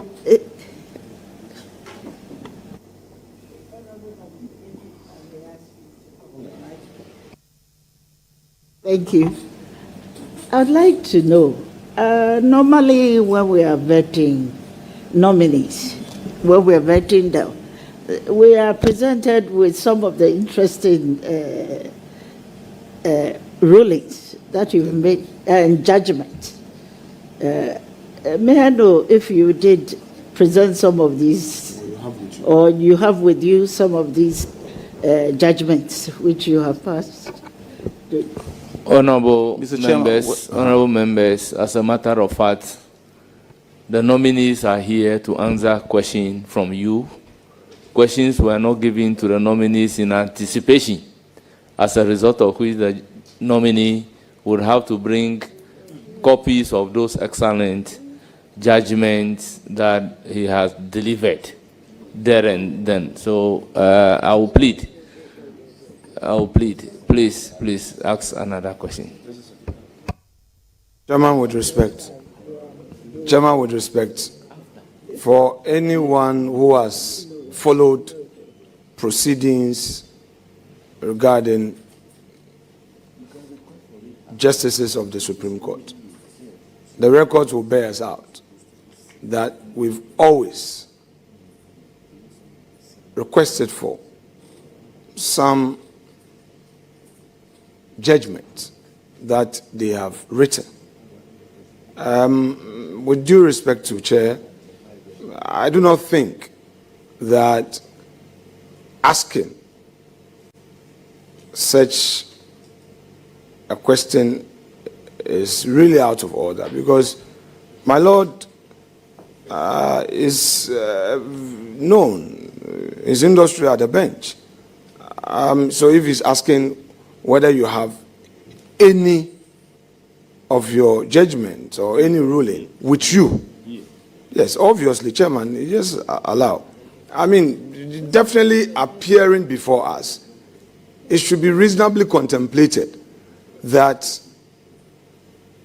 a thing like that may be asked. Not that as a requirement, but obviously, since we want to know his views on the law, like the cases he mentioned, it would have been helpful if he had the judgment readily with us. Maybe, he could say, he could furnish us some of his judgment later. But it's something that we've been demanding. This committee, check the records, Mr. Chair. So I do not think that it's out of place. But I think it's even an opportunity for us to say this to the nominee. There are 6 of you who are left, that at least in coming, they should carry along some of the very groundbreaking judgments that have defined their career. It's always okay to carry them along. It's good for learning. That's all I would say. Honourable members, if the plea is to call on the nominee to make the judgment available later, I would have allowed it. But to say that do you have the judgment here without knowing whether the judgment will be requested or not, I believe that is not fair to the nominee. That's the reason for which I am overruling the question. Honorable Chair, not to challenge you, but I'm just giving clarity to the question that I asked, because these are very interesting judgments that have been passed out there. So I thought it would be in our interest to have copies of such judgments. So if you can bring it later, I think we will appreciate it. Before the, yeah. Thank you. Allow that if the question is a suggestion to the nominee whether he can make copies of those judgments available. But I still insist, if the question is, do you have it here? I would overrule that one. Yes, thank you very much. Please, I will request that the nominee makes it available later before the decision is taken. Thank you. My last question, Honorable Chair. For the interest of everybody present, I think we know that in the judiciary, Ghana mandates retirement at 70. And in America, the U.S. provides life tenure. Which of these two systems better serve judicial independence? And if I may ask, and why? And if I may ask, would extending Ghana's retirement age to 75 require some constitutional amendment? And would you support such a change? Thank you. Thank you, Mr. Chairman. If I got the question right, whether it should be, if I got the question right, what, Madam, are you asking whether we should extend the age to 75? Yes. All right, thank you. Thank you. Before I answer this one, we were given requirements as to what to bring, bring. That's why we're not asked to bring judgments. That is why it's like we didn't bring any. I didn't bring any, but I'll sort that out. Mr. Chairman, I will not agree with sending the retirement age of the Supreme Court or Appeal Court judges to 75. No.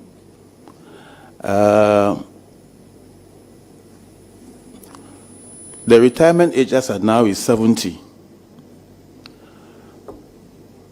Madam, Superior Court judges retire on their salaries. I guess formally you need to be advanced in age to get the experience and the exposure so that when you give judgments, it's respected, it's a solid judgment because you're adding personal experience to the knowledge, the legal knowledge you have. But, Madam, with all respect, of late, technology has made it sad that what you need 60, 70 years to know, technology can make it available to you very early. So personally, my opinion is to keep it at 70. That is my opinion, not to 75. I want judges to retire very healthy, and then we can use them for other purposes like assessors. They can help the judiciary or the service in other forms like assessors to filter our cases.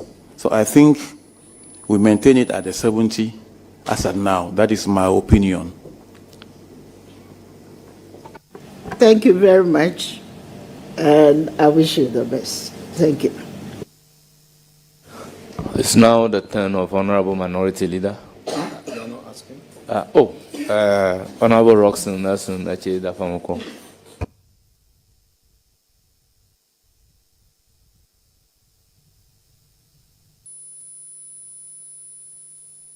And from him.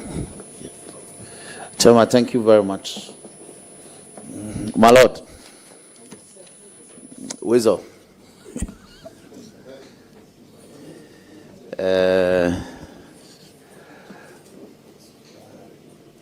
The old students of HEPS, they've sent me a message to let you know that they are extremely proud of you. Thank you. I thank them. And they wish you all the best. Thank you. Yet, my Lord, I want to ask a couple of questions in terms of policy and some forward-looking matters. The Constitution in Article 142, 143, and 144, 3, 4, and 5 thereabouts makes provision for the establishment of the regional tribunals as part of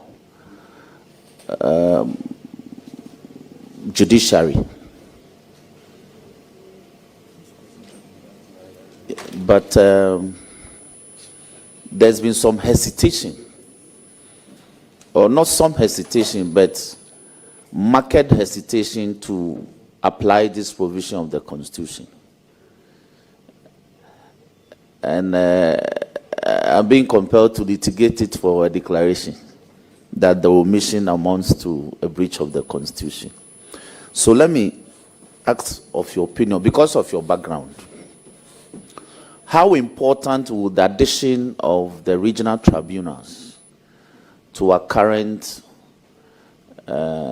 judiciary, the current structure of the judiciary, High Court up to the Supreme Court, serve the needs of the judiciary?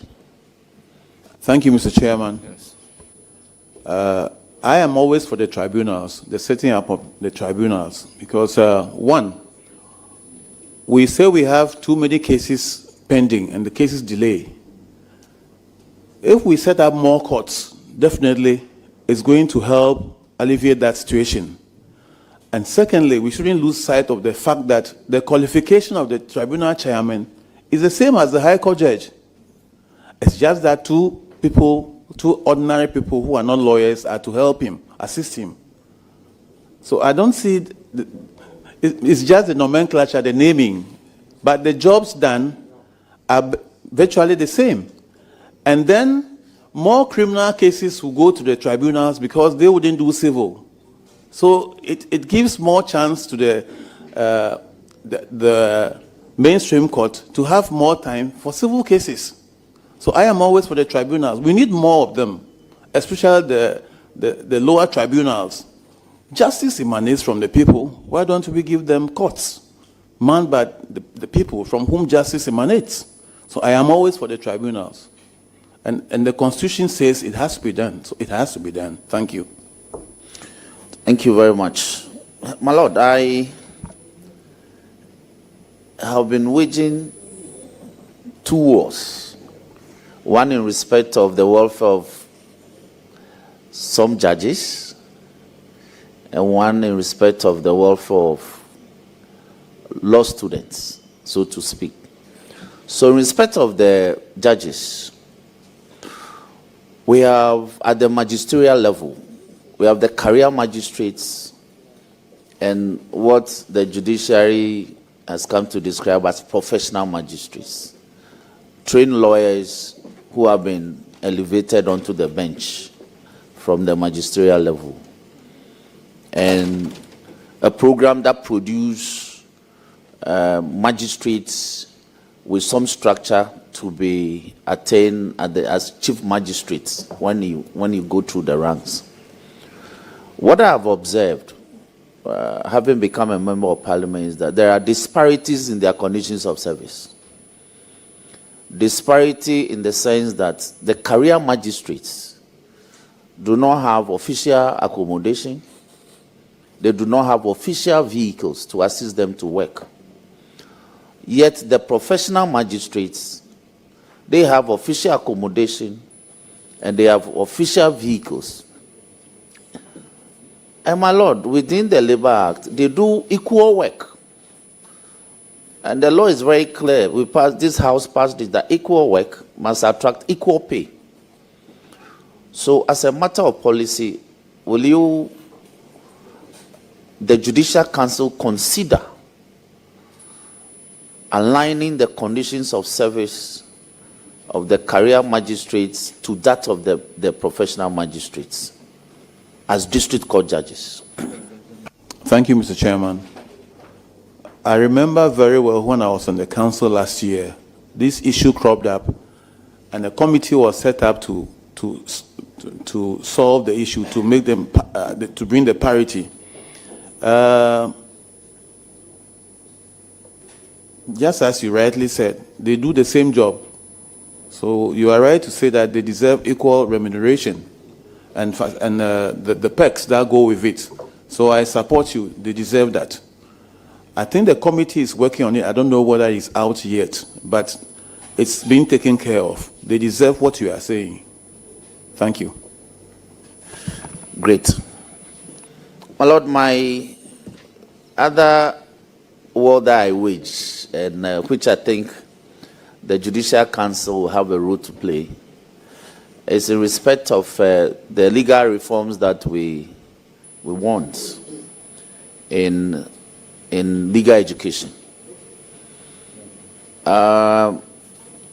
Some faculties have been accredited to run the academic programs, but they have not been accredited to run professional programs. But there's been a bloat in the number of the faculties that produce men that obtain academic qualification necessary for you to train as a professional lawyer. So our monolithic law school is inundated with the numbers. And I've seen hesitation on the part of the Judicial Council, which has very large membership on the General Legal Council, to advise that the law school, there should be, by way of license, so to speak, the faculties be granted the license to also train professionally, and then we can have one bar exams, whether twice a year or once in a year. The modalities can be agreed upon. But we need the faculties to train professionally as well as our law school, as it is. When you get onto the Supreme Bench, will you consider by way of policy? Because every Supreme Court judge has the potential of acting as a Chief Justice at one time. Will you, as by way of policy, give this firm support that the law school, the faculties be permitted to train their products professionally, so one exams or test can be set for all of them. Thank you, Mr. Chairman. I know Honorable Member is a very strong advocate for this. We have to weigh two things: quality as against quantity.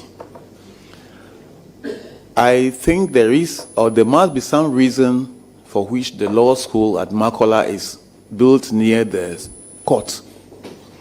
Because I keep saying the court is the lab where you go to do your practicals. Yes, I agree with you that other professional courses, professions like accountants and others train elsewhere, whatever you want to train, and write one exam. I know that's what you are advocating for, that the faculties should be allowed. But the question is whether we can have control over the way they are trained. We don't just necessarily say because you pass the exam, fine, you are qualified to them. There must be some training sessions, some training procedures. It's a dicey issue whether all faculties should be allowed to train their lawyers and then they write one exam and they all qualify. If we have the facilities to regulate and make sure that they go by the...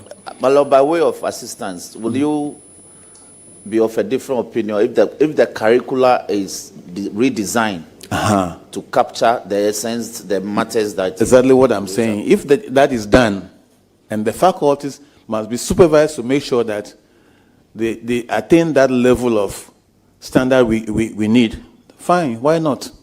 Then they write one exam, and then when you pass, you become a lawyer. So I'm for it. But then we must watch the quality. Thank you. My Lord Jamefe JA, as his GSC soon to be. Thank you. I thank you for your answers. Let me also add that in your previous answers, I've listened to your concerns regarding the proposal to have time limitations for trials. The Rules of Court Committee hasn't done well in this matter. So let me inform you that by way of private members' bill, something is coming up like that, to be called the Fair Trial Act. Yes. Now, my Lord, let me say this. I've seen that you've been on the bench from... Honourable members, the fact that the Rules Committee have not done well should be expunged from our records. Chairman, thank you very much. You've been on the bench since 1988, actually, for the records. So that's about 37 years as a judge. Yes, Mr. Chairman. And yet we are now considering for the Supreme Court. Congratulations. Thank you. I wish you all the best on the Supreme Bench. Thank you, sir. Thank you very much. Thank you, Honorable Roxanne Echekwami Dapamopo. It's now the turn of Honorable Minority Leader and the ranking member of the committee.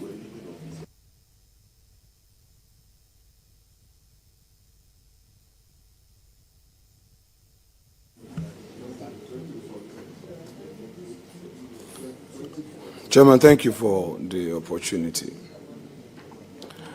Chairman, as you read in your opening statement, this committee is fortified by a letter from the President dated the 20th of May, 2025, which letter states as follows: that on 29th of April 2025, I submitted my nominations by letter to the Judicial Council for appointment to the Supreme Court.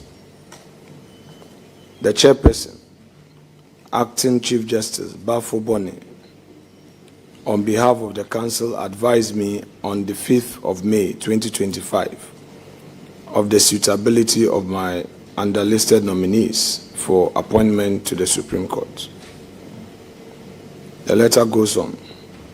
In accordance with my duty under Article 1442 of the Constitution of Ghana, 1992, I consulted with the Council of State by submitting the above names and their curricula vitae to the Council of State. Next sentence. On 7th May 2025, the Council of State notified me by a letter and a report indicating their suitability for appointment. Honorable nominee, from the President's letter, it is obvious to me the Council of State did its work within 36 hours or less. May I know from you whether you were contacted by the Council of State as part of their work before recommending you? May I know from you? Mr. Chairman, I was not called by the Council of State to meet them, no.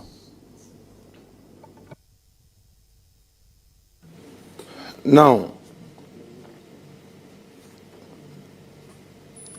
would you disagree with the suggestion regarding the speed with which the Council of State communicated back to the presidency? 36 hours. Council of State consultation. Do you find it rich? Mr. Chairman, that one is beyond my very well control. Very well. Now, as part of our own due diligence as a committee, we peruse your CV.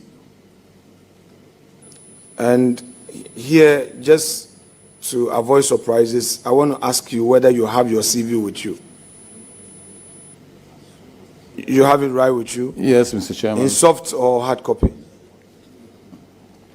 Hard copy. Very well. So we'll have a little exercise on your own CV. Okay. Good. So, as part of the due diligence that this committee did, it attempted to validate some of the information by relying on other institutions of state.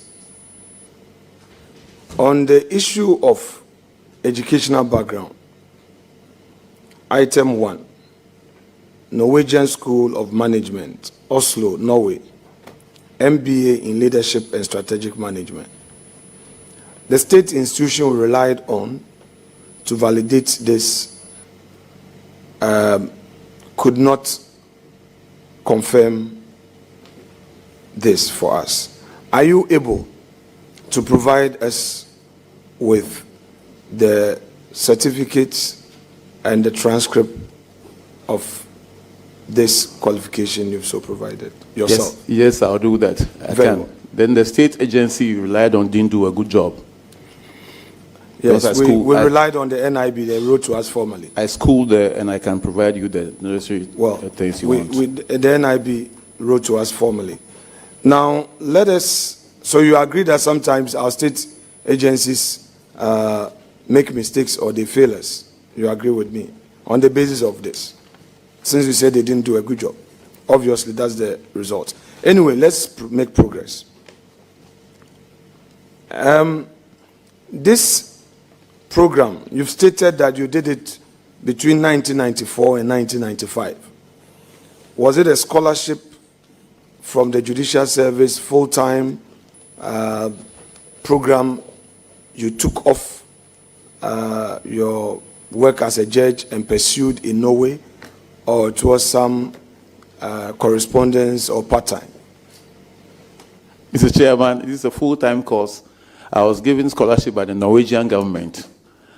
In 94, 95, when we were integrated into the mainstream judicial service, we were not working. So I took the opportunity, took permission from the service, and went to pursue this course and came back after a year. So the scholarship was not routed through the judicial service? No, it was the Norwegian government scholarship. Did you apply for it? Yes, I did. Very well. Now, you've answered the question regarding the number of judges at the Supreme Court. Are you sure they are 13 and not 14?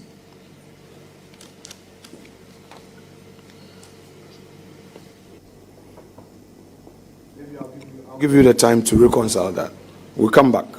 What if yes, okay, if you give me the time, I can refer to our diary and see the correct numbers. Yeah, sure. That's what I'm saying. I'll give you time to reconcile that. Now, still on your CV, you went to the training college. Yes, Mr. After Chairman. the O-level. Yes, Mr. Chairman. Then just after the training college, you went to the university from the records and the dates you provided.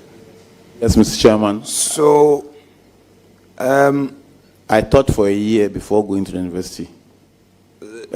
Yes, before going to the university. After I finished training college, I taught for a year. Within that year, I went to the university.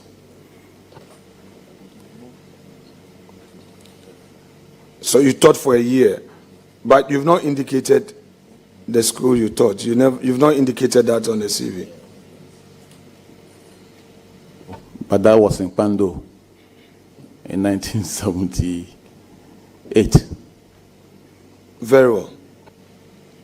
Because, so when did you finish the training college? Which you say 75 to 78.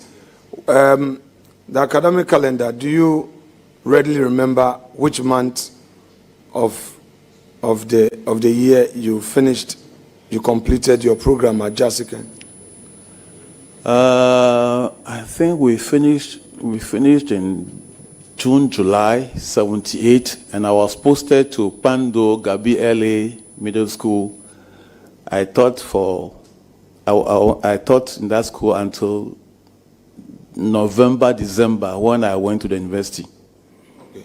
So you can check from the Ghana Education Service. No, my lord, if you say I can check from Ghana Education, that's fine. No, I'm not you personally. Yes, I mean, we can cross check. No, I'm dealing with your CV. I'm dealing with your CV. So that's why I said, do you have it with you? A little bit of patience would help. Okay, so it's your own record. It is not anything hypothetical. So now, according to you, 78, you were done with training college around July. You were posted, and then you taught up to December, correct? So that ends 78. Then you have here LLB, University of Ghana, Accra, Ghana, LLB, Hons. Then you say 79 to 82.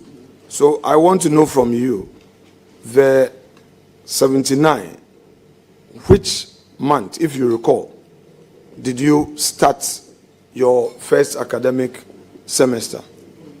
Mr. Chairman, I finished training college in 78, was posted to Pando Gabriele Middle School. I was a teacher there and entered the university the following year, 79.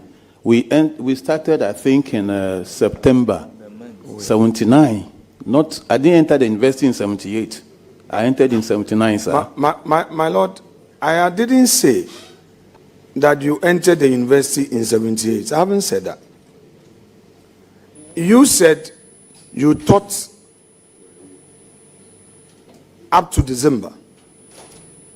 The records would bear me out. That's why I repeated it just for clarity. No, so you okay. Relax, be with me here. Be with me here. There's nothing to worry. It's your CV we are perusing. So when you were done with training college in July of 78, your earlier answer was that you were posted to a school in Pando and you taught in that school up to December of 78 and entered university. Please. entered university in 79.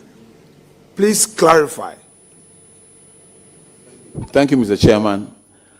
I taught for a year in Pando, that's 70, and entered the university in 79. I went to Jaskan Training College in 1975. We were the first batch of the 3-year post-sex. Finished in 78, and I was posted to Pando Gabi LA Middle School, where I taught for 1 academic year. And in 79 September, I went to the university. So if, Mr. Chairman, the CV says 79 to 82 to the university.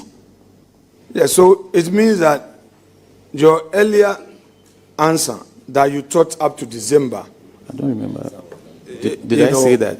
Yes. Oh, then I'm sorry. That's why I came back. Then I'm sorry. Yes, that's why I came back for you to reconcile. No. Okay, very well. So, my Lord, you also said, you stated on your CV, you said you went to training college after your O-level. Now, I am aware of Cape Coast University those days. They would admit A-level, SS, professional, or mature students.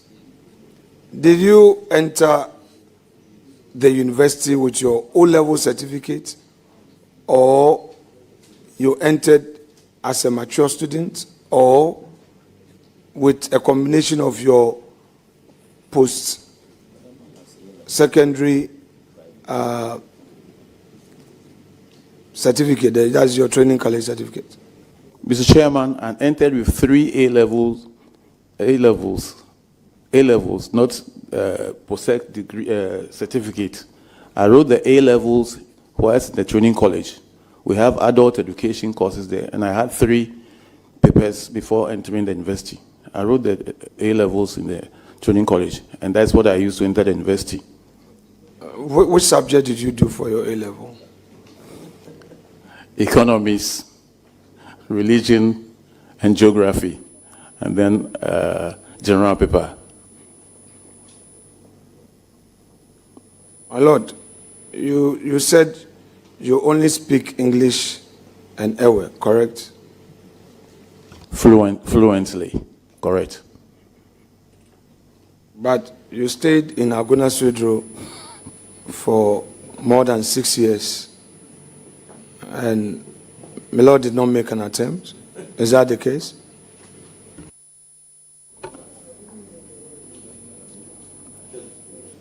At least I can speak some little, like yours, Abazi.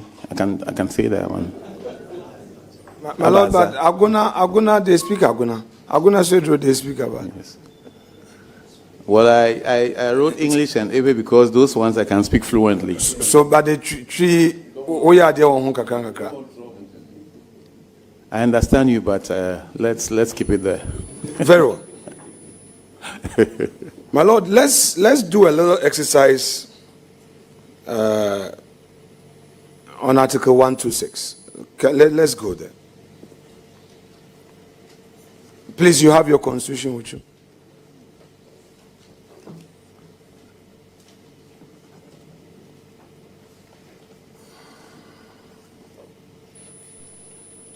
My Lord, you there? Very well. In your earlier submissions, you indicated that Superior Court justices retire on their salaries, correct? Not years, but not fully, because you need to do a number of years. Okay, so if you say you need to do a number of years, let's bring clarity to it. Superior Court justices are in 3 categories: Supreme Court, Court of Appeal, and the High Court. Correct? Yes, Mr. Chairman. Now, which of these categories? 4, Regional Tribunal stroke High Court, Regional Tribunal Chairman stroke High Court. It's the same thing. 3. I don't want to talk about Regional Tribunal. I'm not interested in that. populist revolution thing. I'm not interested in that. I won't go there. I won't mention regional tribunal. I will not. You can do your own thing. I'm not interested in tribunal where you use your oral, abuse people's rights. I'm not interested. I'm dealing with that. Members, order.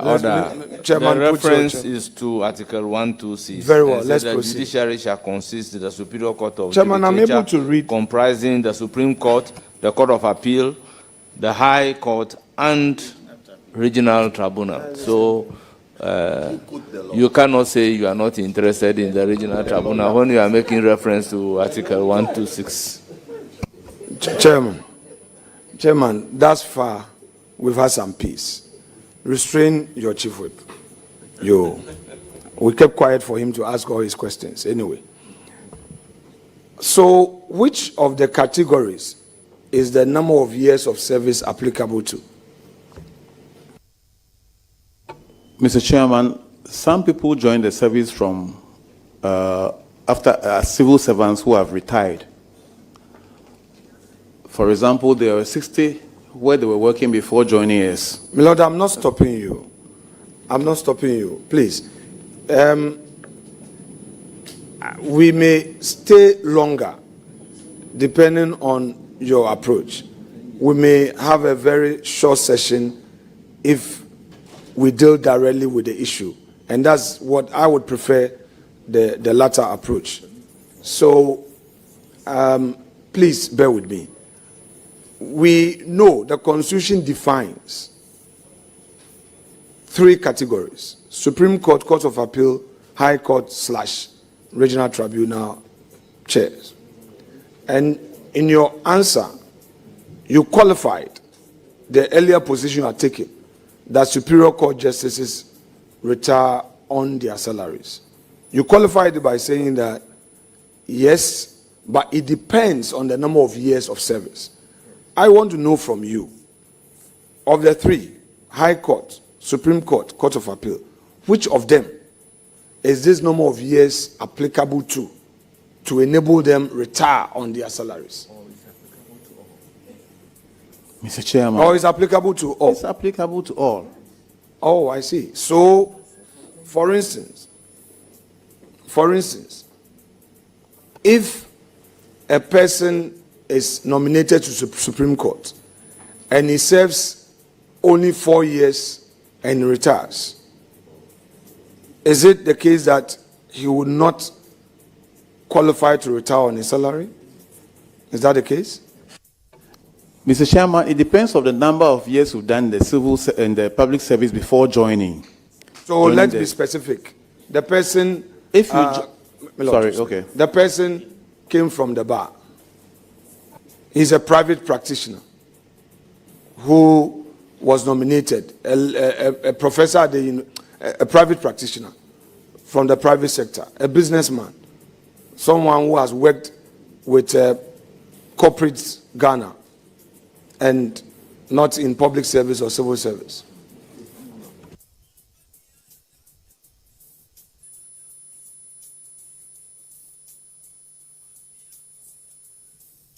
Please, I'm done. Mr. Chairman, what I know and what I'm saying is that if you are from the public service and you join the judiciary, if you do 10 years as a judicial officer, you retire on your salary. But if you join from outside and you don't do the 10, if you do 20 years before coming, will be added, and then you qualify. It's a constitutional provision. Please, okay, they are saying Article 155 from here, if you may read that aloud.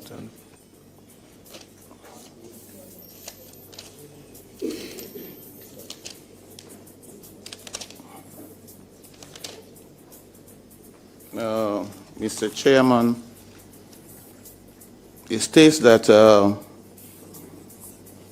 notwithstanding the provision of this chapter, a justice of the Superior Court of Judicature who has attained the age of 60 years or above shall, on retiring, in addition to any gratuity payable to him be paid a pension equal to the salary payable for the time being to a justice of the Superior Court from which he retired, where A, he has served for 10 continuous years or more as a justice of the Superior Court of Judicature, or he has served for 20 years or more in the public service.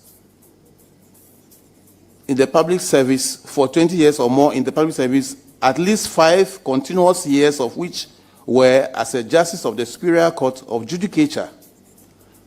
And upon retirement under the clause, he shall not hold any private office of profit or emolument, whether directly or indirectly.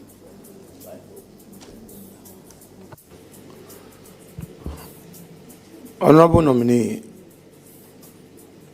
may I know from you whether, in view of the provisions in Article 126, having regard to your earlier position that to enable the court function properly, human resource is critical. That is, judges and officers of the, staff, judicial service staff must be paid well. Would you recommend a constitutional amendment which will incorporate the lower court justices, i.e. district magistrates, circuit court judges, to come under this provision of retiring on their salaries? Would you recommend that? Mr. Chairman, this depends on the kitty. I wouldn't recommend that. I think this is an incentive for you to work hard and enter the Superior Court. I think it's a way of rewarding you for your hard work. So I wouldn't recommend that everybody falls into that category, sir.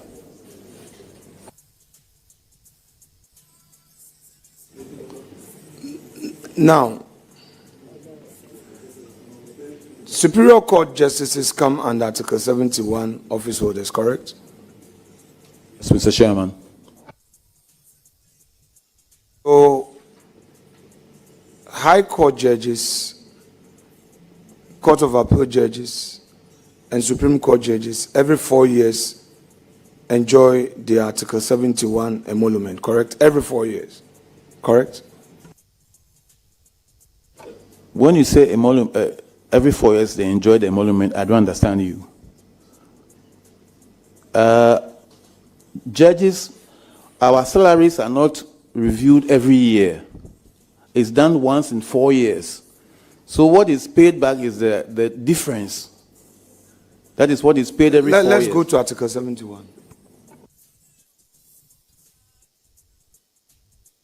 Lord, let's go to Article 71.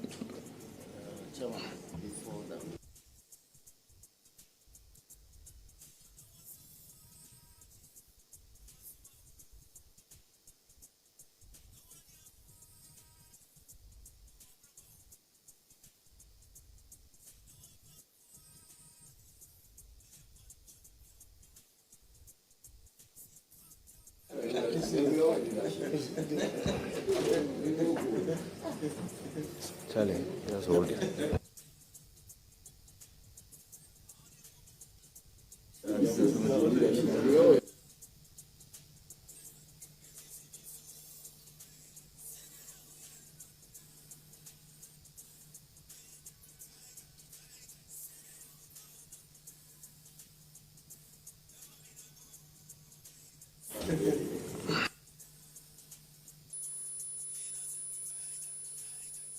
Yeah, my Lord, if you may read 71 for us. Okay.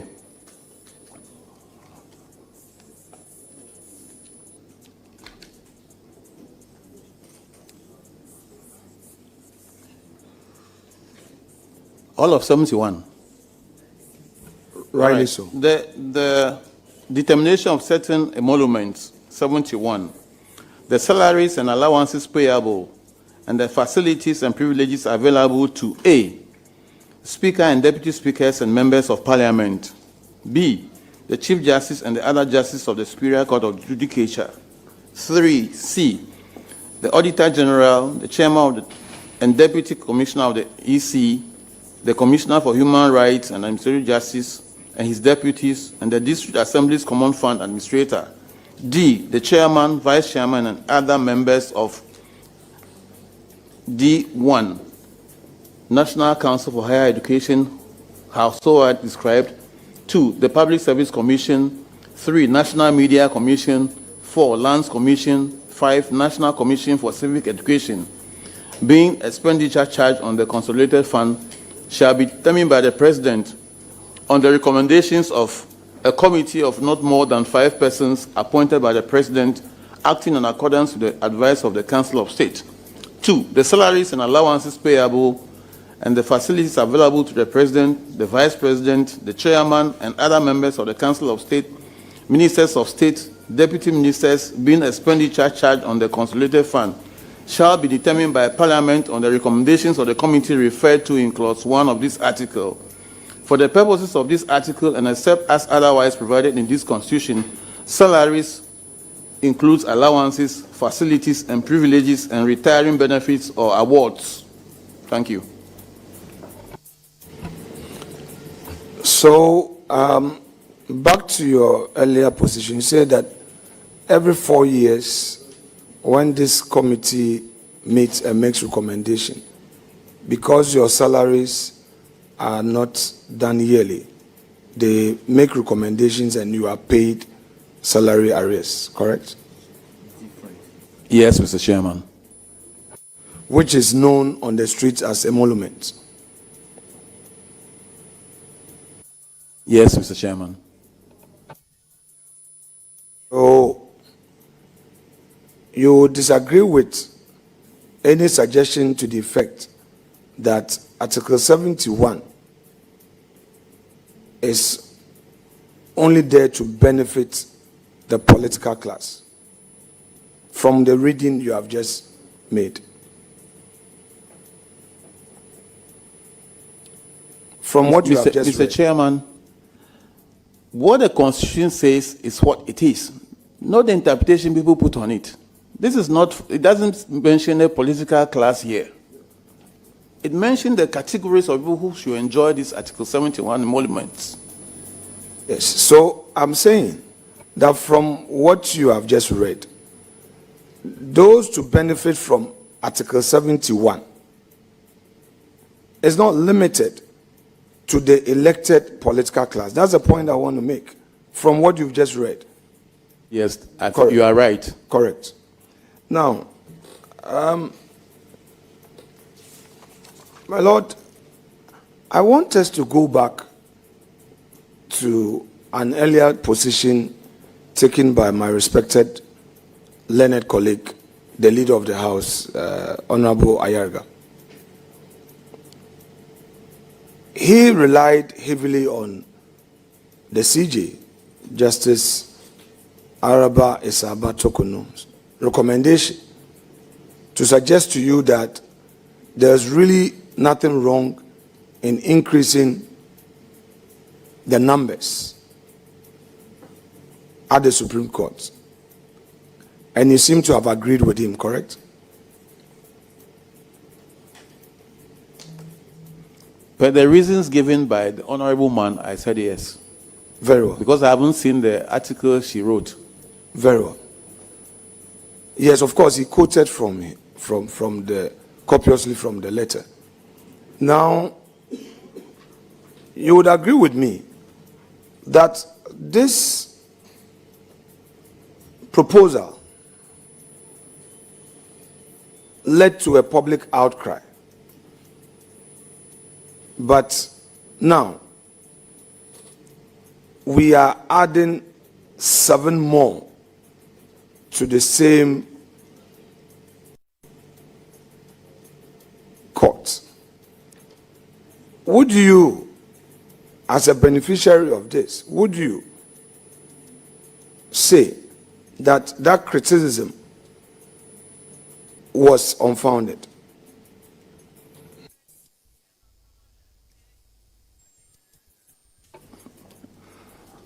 Mr. Chairman, if I got it right, it's the Judicial Council that raised the first criticism. The Judicial Council, if I got it right, that the names didn't originate from them. That is all I know. So it was not like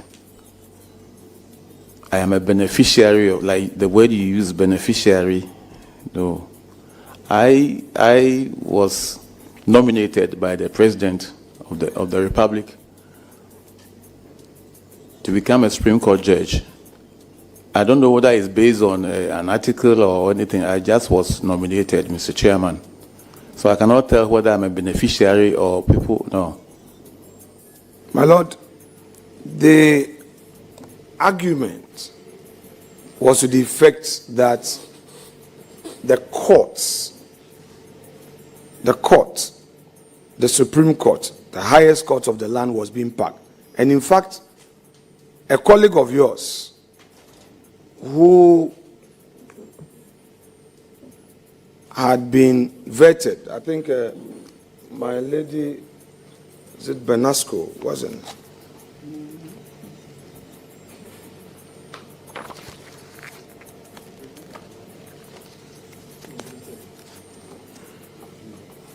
Yes, I have here. Your colleague, Justice Sophia Rosetta Oduokua Benasco Esa, who had been nominated, vetted, and a report submitted to the plenary. As a result of this rather loud disagreement, Parliament could not even take the report. And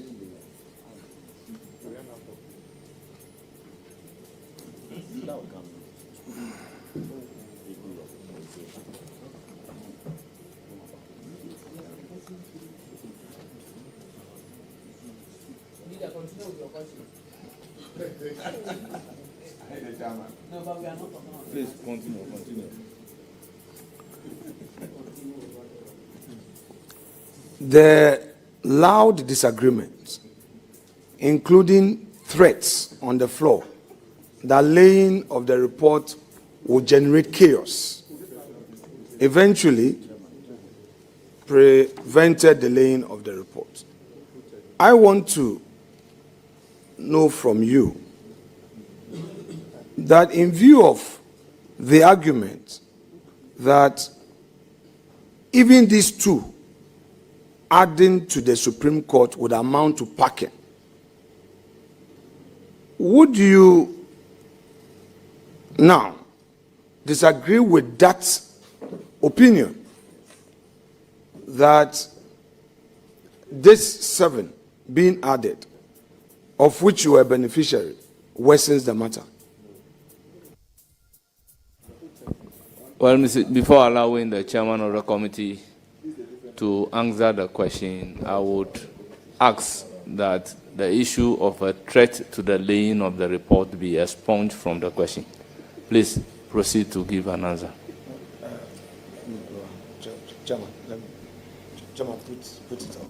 Chairman, I speak of the record, though I will respect your ruling, but I will pull the Hansard. Fortunately, my respected colleague who used the word, there will be chaos. Hansard captured him. If you are ruling it out now, I don't mind to take that one out, but I will bring the Hansard to just, we are not done yet, so I would bring it, so at least once there's a record. Honourable members, I believe and support the principle that matters that happen on the floor of Parliament is a closed book. Please proceed to give your answer. Thank you, Mr. Chairman. I'm not even privy to all that happened in Parliament, whether there was chaos or there were threats. I don't know anything about that. I have just been nominated to the Supreme Court. I don't know anything as to whether I benefited from anything or... I don't know, Mr. Chairman.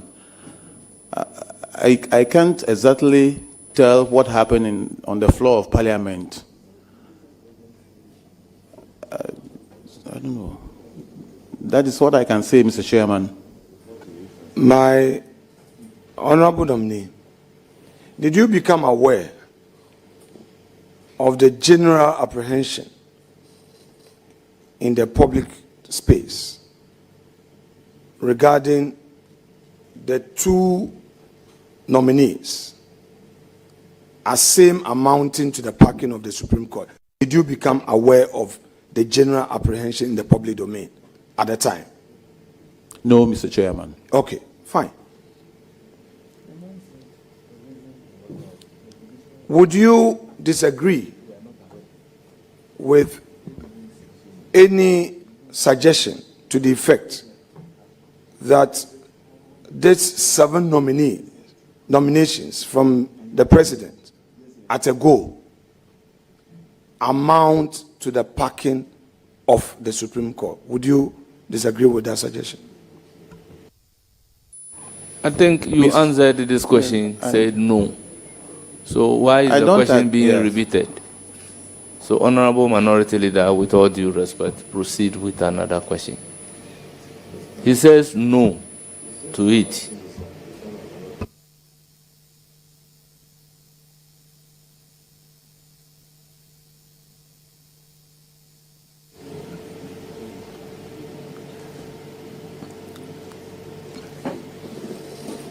Honorable Nominee, the Supreme Court of Ghana has not been capped by any constitutional imperative, correct? Yes, sir.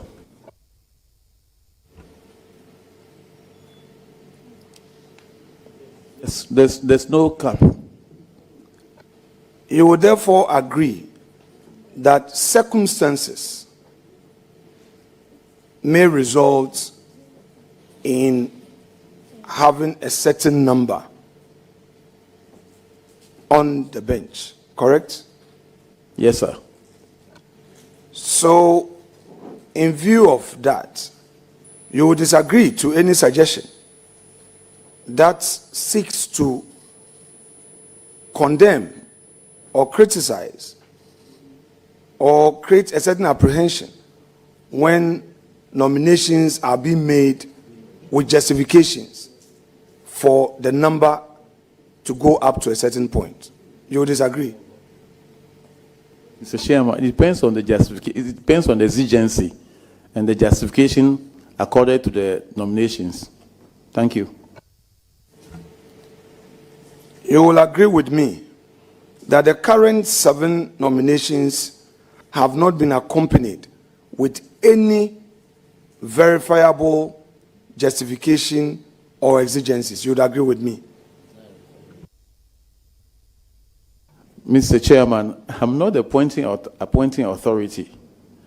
So I wouldn't know why. So it's difficult for me to answer why. Man, I want to register a protest on record. I know that you are not sharing your power. I would plead through you to my respected colleague seated immediately to your right. The interjections, though not on record, those interjections are becoming too loud and too many. And we've started well. The man seated there, I've appeared before him, and he knows me very well, and I know him very well. We are discharging a constitutional duty. If it were to be on personal level, I say, my Lord Jamefe, please, I've passed you. We are doing a constitutional exercise, and we have political views on certain matters. You've had your turn. This thing that we do, then it get out of hand, the public misconstrue us. I don't want it to happen. Please restrain him. Please restrain him. It must not continue. All other members are accordingly restrained. The floor is given to the minority leader and the ranking member of the committee. So you must add or sign to be say that. No, this attempt to run me under the bus, I won't accept it. Were you not interjecting me? Were you not? Did anybody protest? Please, you have the floor. You have the floor. Please continue with your question. You can't run me down the river. You can't. What am I talking about? Please proceed. Honorable nominee, may we do some exercise on constitutional evolution and textual fidelity? In your view, when should the Supreme Court adapt constitutional interpretation to changing circumstances, whereas at the same time, a view regarding adhering strictly to original text has to be complied with? And maybe let me hear you on that, then I can do a follow-up. Mr. Chairman, the Supreme Court, as the apex court, is a policy court which we cannot deny. That is why they are not bound by their own decisions. As at when they think fit to do so, they can depart from their decisions based on the evolving nature of the law and situations. So the Supreme Court, saying that something has to be done, are at liberty to depart from their previous decisions. That's why they are not bound, Mr. Chairman.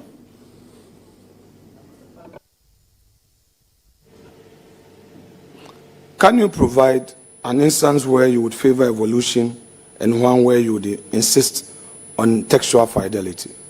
I know I have a textualist right by me, but who am I to even say he's seated to my left or right?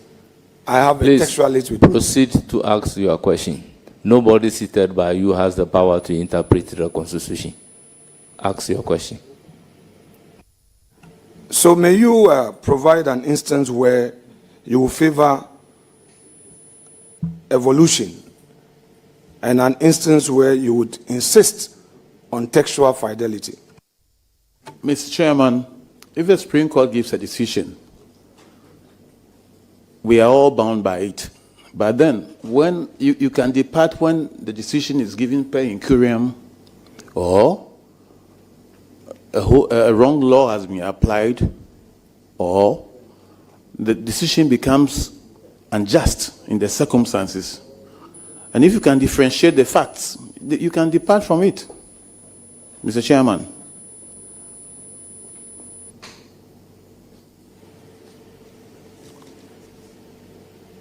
Honorable nominee,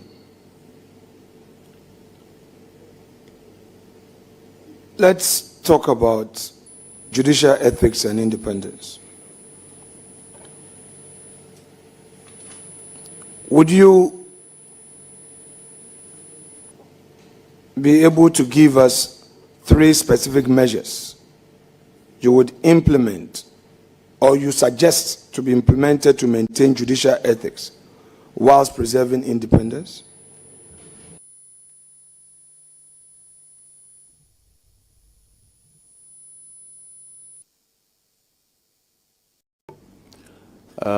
By the ethics of our job as judges.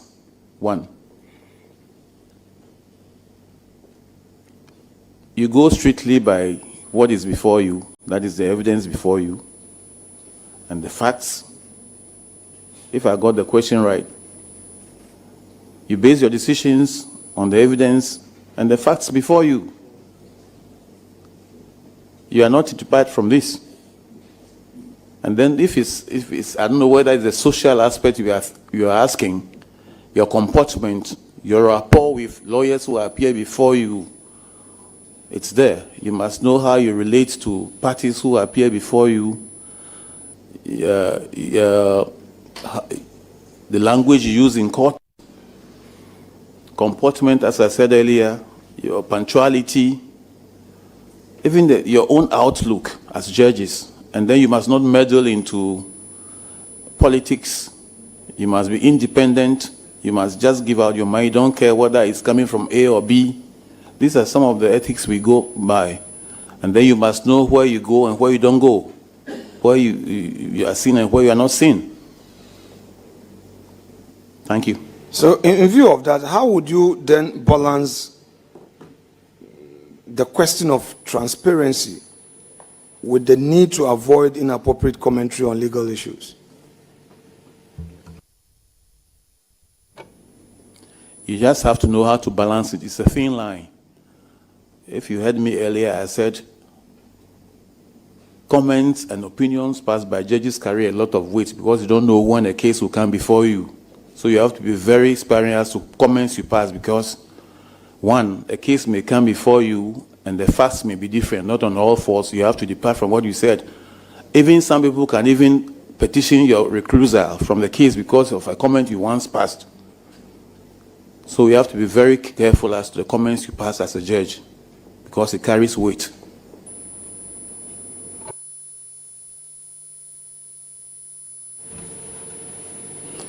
Now, you are aware of the ECOWAS courts. You become aware of the ECOWAS court, my lord. Yes, Mr. Chairman. And you've equally become aware of other judge-made laws in other jurisdictions that sometimes lawyers appearing before you may rely on for persuasive purposes, etc. Yes, Mr. Chairman. Now, in your view, should foreign constitutional precedents influence Ghana's constitutional interpretation? Mr. Chairman,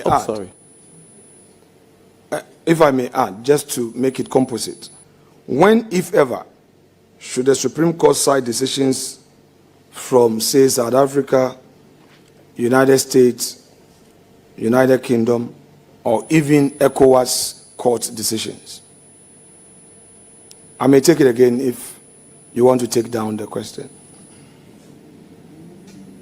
Are you okay? Okay, proceed.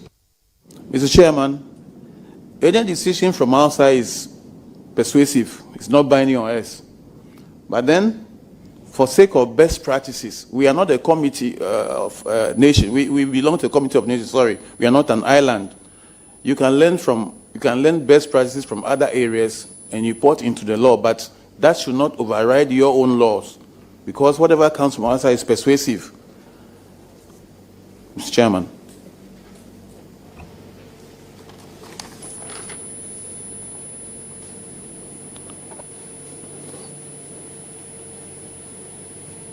Now, on the issue of democratic theory and constitutional purpose,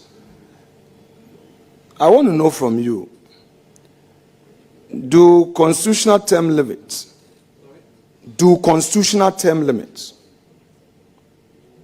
serve primarily to prevent individual power concentration or to ensure democratic competition, in your view?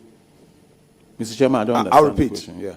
I'm saying that I'm now delving into area of democratic theory and constitutional purpose.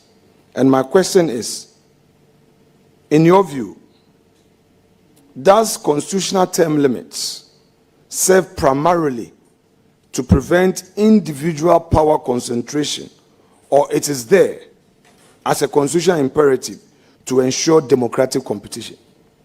Can you give me some examples, please? Yes. The example is that, for instance, in Ghana, there's a constitutional term limit that, okay, for the presidency, your term, 4 years, you can go again. And you earlier answered it when you said somebody was trying to, that my colleague John Dakun was suggesting to you that, does that mean consecutive terms? And you said the Constitution says 2 terms and that's it. Of course, we've had Professor Kwesi Prempeh, the chair of the Constitutional Review Committee, being very clear that 2 terms means 2 terms. Now, with that background in mind, what I'm asking you to share a view on is whether or not this provision is there to primarily prevent individual power concentration, or is there to ensure democratic competition. Is it clear now? It's clear. Mr. Chairman, what the Constitution says is the law. Whatever you say beyond the Constitution is noise. And no matter the many noises you make, the law is what? It's the law. You can't read any meaning into it apart from what the law says, Mr. Chairman. It says 2 terms. And whenever the Constitution gives a term limit, you have to follow it, Mr. Chairman. Unless it's amended or repealed, you don't have a choice. There's no other interpretation you can give to it than what it is, Mr. Chairman.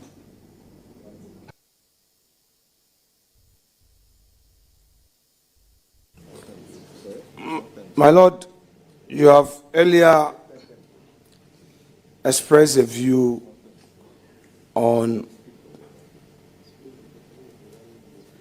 interpretation methodology, and you ran us through the various issues to consider.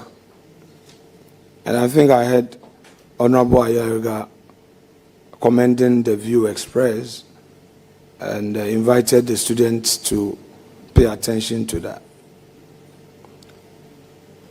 Having given that view, and I would want to ask you this.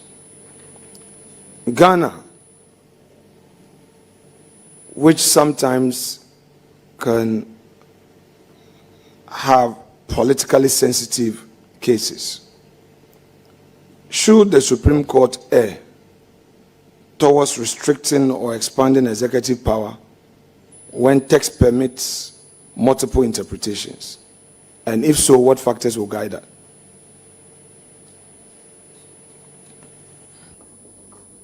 Mr. Chairman, I've said this several times with all respect, that what the Constitution says is what should be done. I don't know what more to add, sir. If the Constitution says 2 terms, I don't see how a different interpretation can be put to it.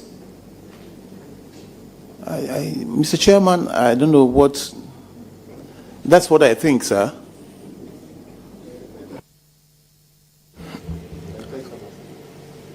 My Lord, your colleagues who came before you, especially during Kufuor's era, had cause to give a certain interpretation to the Constitution. And just for our purpose, I remember that in looking at the law, they suggested, they made a strong point in their judgment to the fact that once the president is out of the jurisdiction, there must be someone in the jurisdiction to act, and the person must take the judicial oath. Now, it's been long. This ruling or judgment has been in our books for so long a time. It's like what we previously, as lawyers, were adhering to, that when an injunction application is filed, though it has not been determined, once you've been served, you must not do anything to disturb it. And we're going on with this for a long time, till recently in the Cohabitation 3-2 decision, my Lord Kulendi, writing the majority opinion, said no, there must be express order from the courts. That is now the new law without any ambiguity, and says that constitutional bodies must be allowed to do their work and all. The nation has heard you, the court, on this, and we would abide. Now, having given you this sufficient background as to precedent, may I know from you whether, in view of technological impacts on the practice, and you've talked about AI this morning, on repeated occasions, in view of technological impact, having regard to Article 68, would there be a requirement for the Speaker to take presidential oath when acting in the absence of the President and the Vice President? Mr. Chairman, if the law says he needs to take an oath, he has to take it. If he doesn't say so, then he doesn't take it. Thank you. But does the law say so? The Constitution says so, that he must take an oath when acting as president. Take the presidential oath. Does the Constitution say so? Yes. Lord may guide us with the particular exact provision, please. If you see,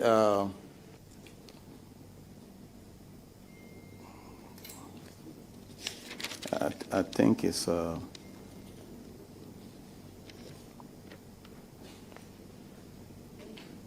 Article.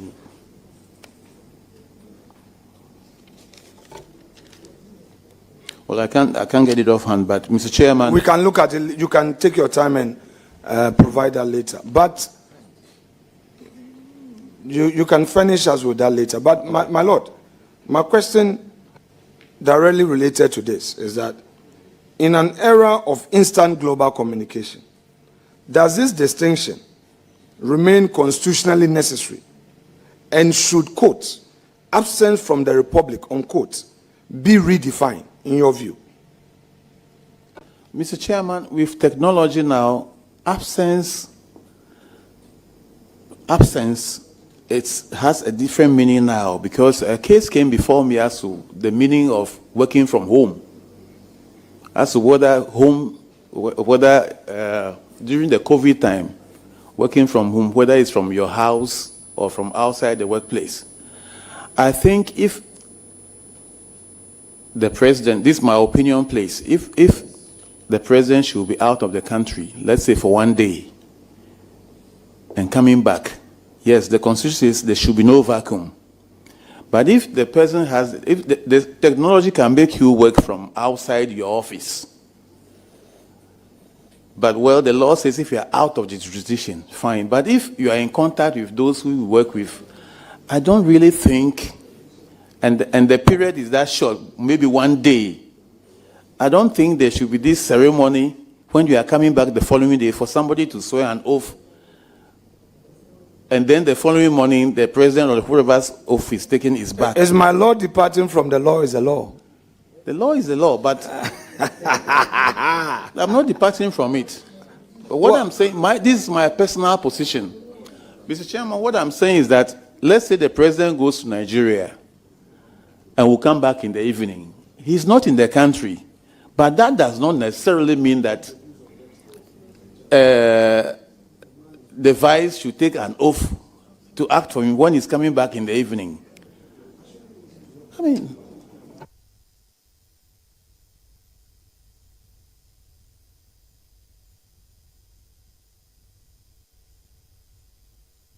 so, my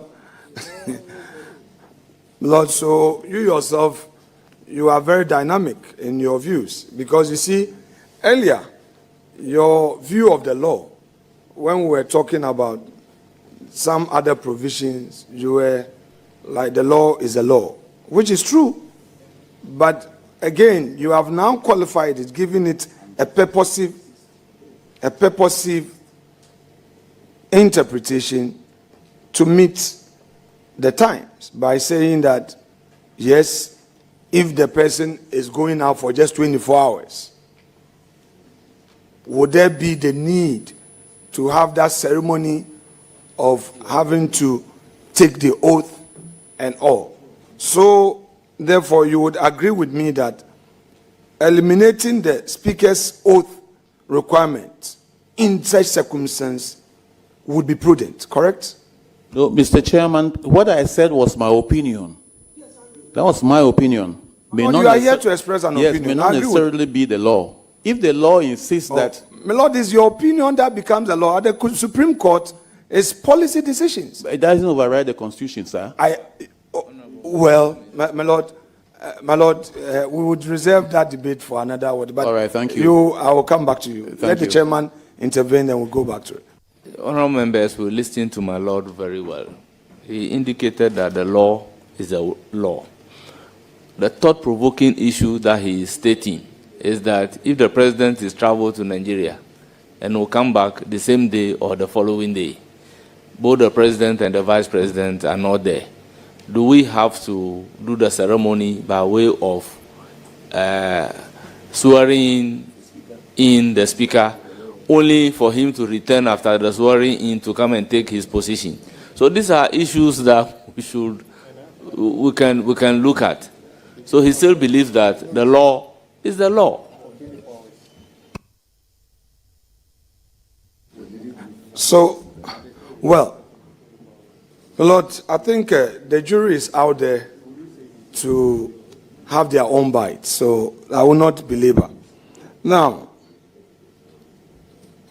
there is clarity to me on the issue of, in the absence of the president, the vice president acts. There is also clarity to me on the issue of, in the absence of the vice president, the speaker acts. But what is not clear to me is the earlier position regarding, the earlier position you took regarding the Chief Justice, that in the absence of the speaker, the Chief Justice would have to act and take the presidential oath.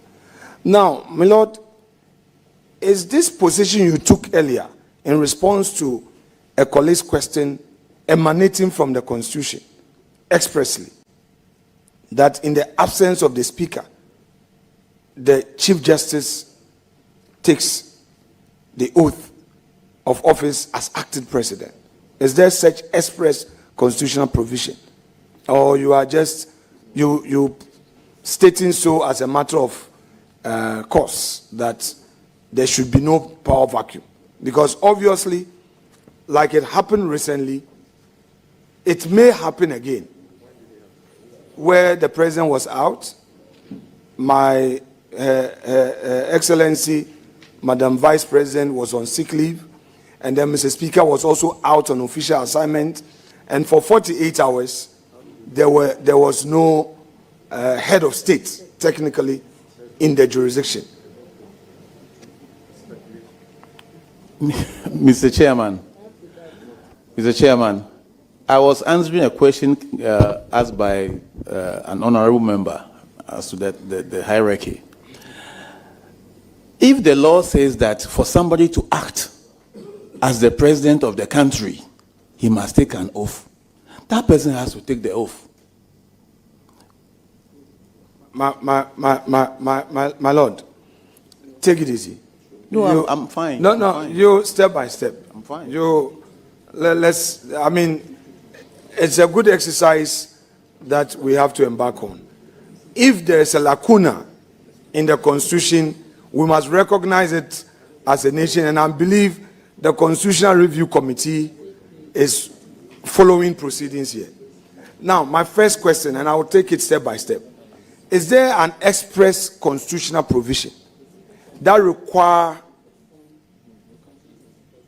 the Chief Justice to take the presidential oath in the absence of the President, the Vice President, and the Speaker of Parliament? Is there an express constitutional provision? Mr. Chairman, on top of my mind, I can't give any now.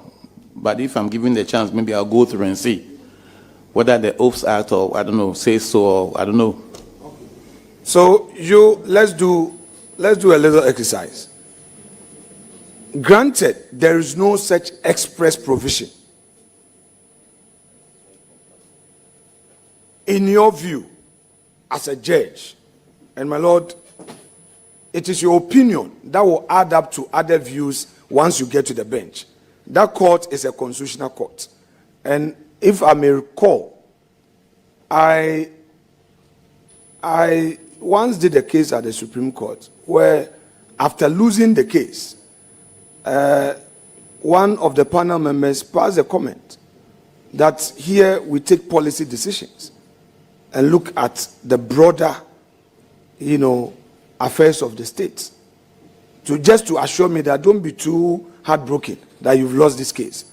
And it was a very sensitive matter that had to do with some freezing and of accounts, and the state utilizing some exhibit account. And later I appreciated the position of the court that if all those monies that had been used by the state as exhibit account were to be said that go for your money, it would have been something else.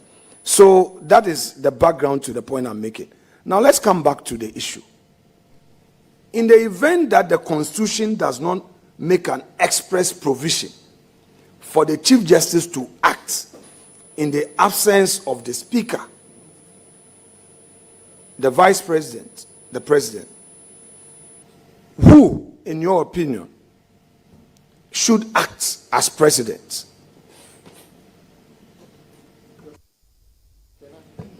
You mean if the Vice is not in?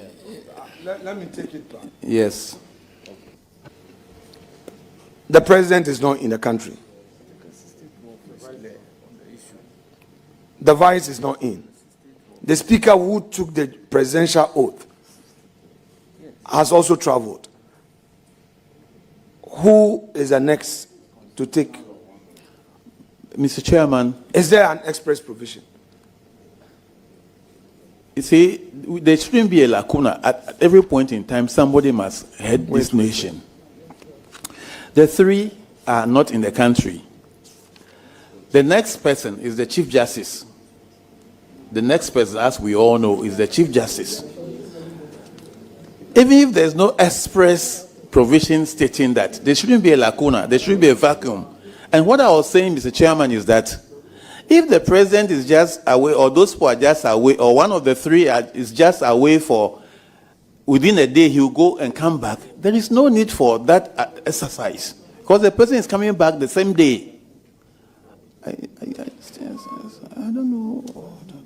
Mr. Chairman, I think... my Lord, if you look at Article 60, if we run through Article 60, all through to 12, my Lord,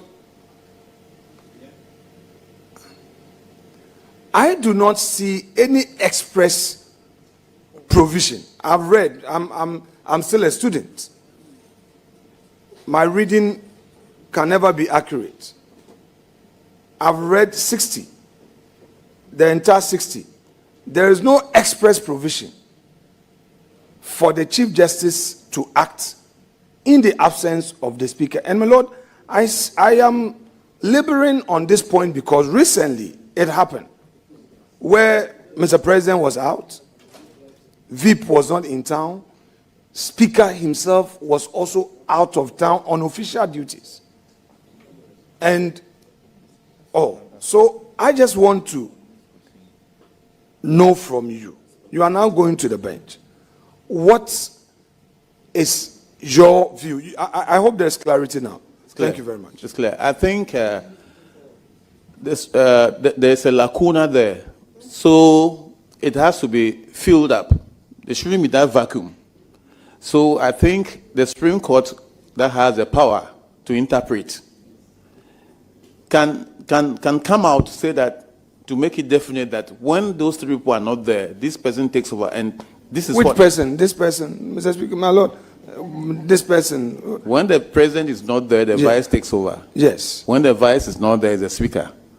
And if the Speaker is not there, I think there should be some express provision to say that there shouldn't be a vacuum. So tell me your opinion. In your view, my opinion, who should be the next? My opinion, the next should be the Chief Justice. Very well.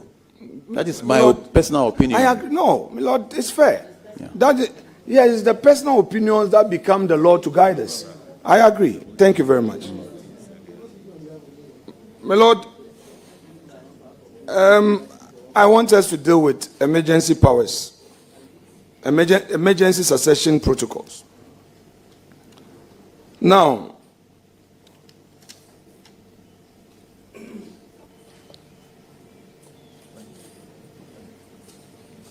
constitutional succession framework designed for unprecedented circumstances. In your view, should temporary successors beyond the Vice President have full executive powers and what constitutional limitations, in your view, should apply? Because they've taken an oath. They've taken the presidential oath. Yeah, Mr. Chairman, yes, they've taken the presidential oath, but I don't think they can exercise all powers in the absence of the president. There must be a limit. For example, if the president should travel, the vice travels, and then the speaker takes an oath to act, and he decides to change ministers, appoint new ministers in their absence, it's not the best. So I think, yes, to avoid a vacuum, yes, somebody must lead. But certain decisions cannot be taken by that person. I think so. But the person has taken the presidential oath. Yes. Now, how would you balance governmental continuity with democratic accountability in extended succession scenarios?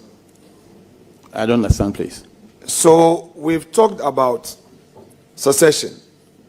They could be temporal, but we can have situations where the time could prolong.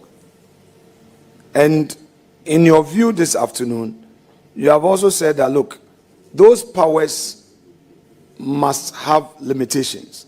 For instance, the person acting should not have the power to fire or even appoint ministers. I've heard you. Now, I'm saying that in view of that, how do you balance this governmental continuity, which is allowing somebody to act, and the requirement of accountability? Mr. Chairman, the state must run in the absence of those people, as we said earlier. Yes, we have to balance it. The state must not come to a standstill. But then you must know the kind of decisions to take in the absence of the substantive people. That's what I think, sir. The state must run.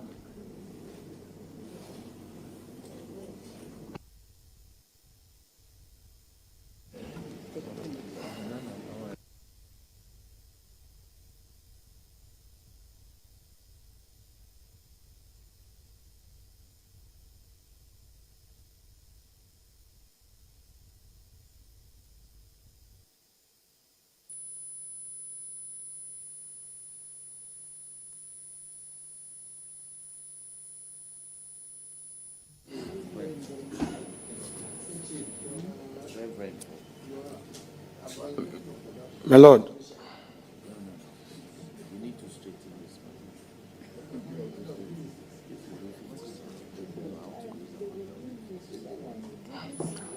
In your view, what are the specific constitutional amendments you recommend to modernize Ghana's political succession framework?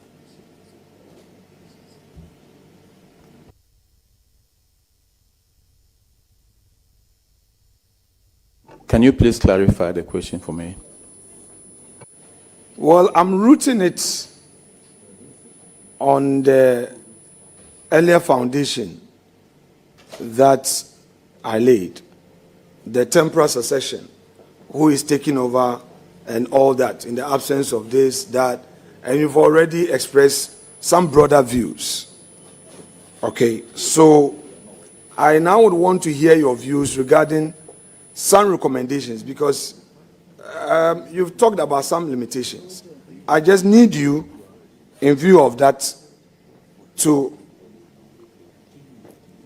make certain proposed recommendations by way of constitutional review. Because you agree with me that even the inclusion of the Chief Justice in the succession plan is now coming by way of a purposive approach to governance, that you don't have to leave it vacant, vacuum. There shouldn't be vacuum, but there's no express provision. So share with us what you see as some recommendations to guide this whole process, because it's very critical in view of the experience we've just had. Mr. Chairman, I think this is for Parliament to do. You have to pass laws as to what should be done in those circumstances. I beg, sir. My Lord, so you mean we should enact a law to regulate Article 60 further, but we can't enact where or further, maybe when that issue comes before the Supreme Court, through the interpretation, the decision they will give, then they will clarify and give further instructions as to what should be done in those circumstances. My Lord, you remember Article 1815, the Clomega? The Supreme Court left that bit to Parliament, and it is still hanging, where they said Parliament should enact to regulate 1815. It's in the light of this that I want to ask you whether in such circumstances, in view of the amendment we're looking at, Supreme Court in taking this up would look at it holistically and provide a guide without saying Parliament should do this bit, because this is very constitutional in my view. What do you think?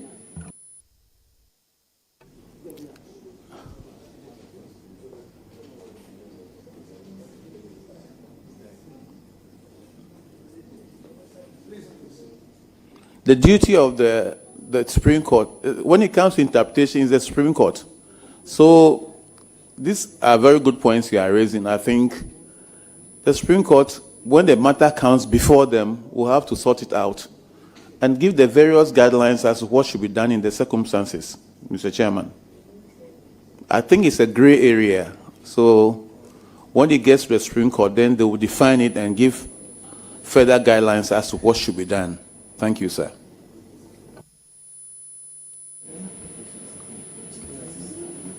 My Lord, the records have it that you've been at the Court of Appeal since 2010, correct? Or more? Since 2010? 2010. Okay. And you presided over that committee, that football committee. What's the name of that committee? There was a commission of inquiry or committee. Mr. Chairman, you know that commission's name. Jamaica Commission, the commission. Committee, sir, it's a commission. Yes. Thank you, sir. Lord, you know, when I forget, assist me. Thank you. Lord, so in that commission that you chaired, what did you really unearth by way of the whole hearing? And do you think that the recommendations that came there too has been implemented to guide football administration in our country? Mr. Chairman, some were, but not all. We recommended a lot of recommendations, but not all were taken. But I can give some that we did, and we said, one, players should not be paid cash. We all saw what happened in Brazil when we had to fly money to Brazil for players, and we saw some people holding theirs. It was one bad thing for Ghana. Then number two, we also recommended that the state should not sponsor supporters to go to countries, to fly them to countries where we are playing. Instead, that one is still happening. Well, I have done my job. Because we were thinking that instead of flying people from Ghana and booking hotels and feeding them, why don't we buy tickets for Ghanaians who are in that country? Then again, we also recommended that every time the Black Star plays, at least 3 local players should be in the team for continuity. 3 local players. And you all saw the Hearts of Oak goalkeeper, the local player who did very well in the post, conceding no goals. These are some of the recommendations we made. And then that we also recommended that the state, the parliament should know all matches to be played in the year ahead of time. I think sometimes the organizers wait when it's a week or 2 days to the match, then they bring their budget and you are forced. The only event in the world you cannot change is FIFA events. If FIFA fixes a match, you can never change it. You are forced to find money. So we recommended that matches should be, the state should know far ahead of time so that they can prepare towards those matches, not to wait till 2 days and then they bring you a budget, you have to, by all means, find money and send the players. These are some of the recommendations we made. My Lord, this is a good point to ask my very last question to end the day. Thank you very much. To end the day with you. My Lord, you dealt with criminal cases for many years at the High Court. It came to a point in our criminal jurisprudence where lawyers and judges came to a certain conclusion that there was this non-bailable offenses, until the same Supreme Court now came with a groundbreaking or a landmark decision that bail cannot be used as punishment, and certain parameters were created. Now, that is court bail. What I want us to do to conclude the day is inquiry bail at the administrative level, where a state institution investigating a person and is unable to complete investigations and is not ready for court would grant bail on certain terms. Now, for all your years as a judge, would you suggest, would you say that an institution like IOCO, OSP, or the police service itself should arrogate to itself the power to demand what has become known as justification as bail condition, especially when they are not even ready to come to court?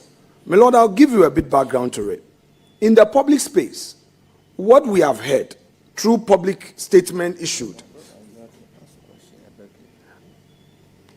Chair, I just want to give my Lord enough background to it. I mean, ordinarily I'll go straight, but because the exercise is very good for our country, so that he can appreciate it. My Lord. But my brother, you know the rules, that when you are given the opportunity to ask questions, our rules does not allow you to address.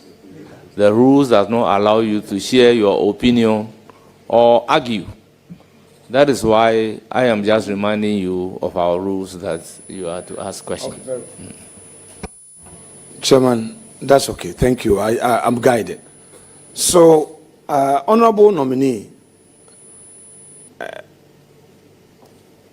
I am giving you this background in view of the fact that in recent times, IOCO specifically, they have justified their action of requiring landed property titled, registered with the Lands Commission with valuation report as the basis for their bail condition because of the amount they are investigating. Because of the amount they are investigating. As a judge, don't you think that these considerations are matters for the court to determine? And that to the extent that the investigative body, like IOCO, is not done with its investigation to bring the person to court, demanding landed property as a condition for bail merely because there is an investigation to that amount would be a bit onerous.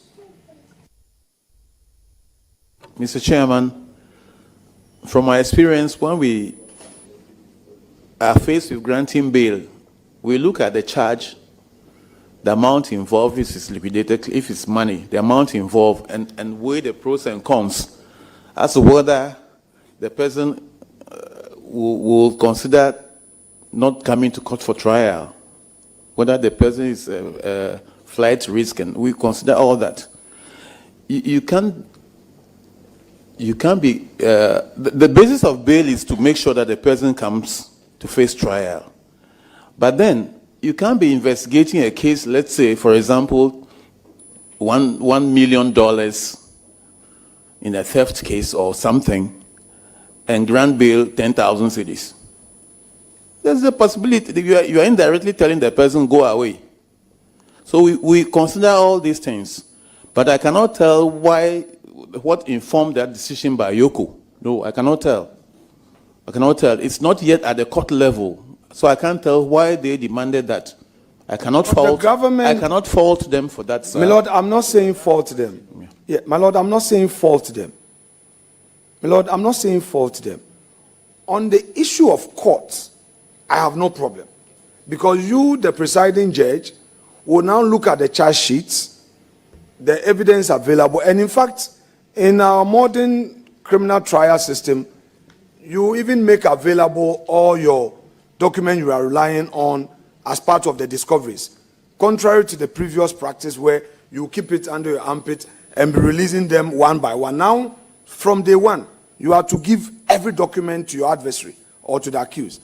I am concerned about the use of such powers at the investigation level, where you have not even concluded, but you know that the amount you are investigating is X. It could be right or wrong. It could be true or not. You've not gone to court yet. That is where I want you to share a view on for us. Not to blame Yoko. That's not what I'm asking you to do. We are expressing a view to enrich democracy. Mr. Chairman, at the investigative level, they are not saying you are guilty or not guilty. Granting bail and putting a figure on it is just to make sure you are available. And Mr. Chairman, don't forget that when you get to court, there's the possibility of the court varying even your bail bond, lower or even higher. So it's just a means of making sure that you attend, so you report yourself for the investigation. That's all. That's all about it, sir. Yeah, thank you very much, my Lord. We have come to an end of the vetting. Permit me to recognize our revered justices of the Supreme Court seated behind you. Then I will come to the family members. First on the list is His Lordship, Justice Paul Bafoboni, Acting Chief Justice. You are welcome. His Lordship, Justice Isifu Imoro Tanko Amadu, Justice of the Supreme Court. His Lordship, Justice Henry Anthony Kofi, Justice of the Supreme Court and President of Association of Magistrates and Judges of Ghana. His Lordship, Justice Richard Ajay Frimpong, Justice of the Supreme Court of Ghana. May I, on behalf of the committee, welcome my lords in our midst. I then proceed to acknowledge the presence of Mrs. Antoinette Jamape, the wife of the nominee, Mr. William Krakani, Dr. Kofi Dako Anoche, Togbi Honuape, Chief Honupe, Chief of Lume, Togbi Haji Sulfada Lume, Togbi Apana Jamape Lume, Togbi Hlomachi Lume, Mr. Mauli Jamape, Mr. Dan Jide, Dr. Mauli Ajore Adjoe, Director General TVET Ghana. We also have Commodore Retired Julius Jamape, Akofa Wallace, Mr. Derek Tetefio, Mr. Benji Halm, Chairman, Premier Keep Fit Club, Tema. Mr. Do, Patron, Premier Keep Fit Club, Tema. Mr. Ken Thompson, former MD, Dalex Finance. Mr. Eyome Aka, Mrs. Mawena Aka, Mr. Bonnie Lawekpo, former headmaster Medas Tema, and Mr. Danny Moore. You are all welcome. Honorable nominee, we thank you very much for attending upon the committee and providing answers to numerous questions posed to you. You are hereby discharged. You will surely hear from the committee. Thank you very much for coming. Thank you, Mr. Chairman and honorable members. Honorable members and our guests, it's time for lunch.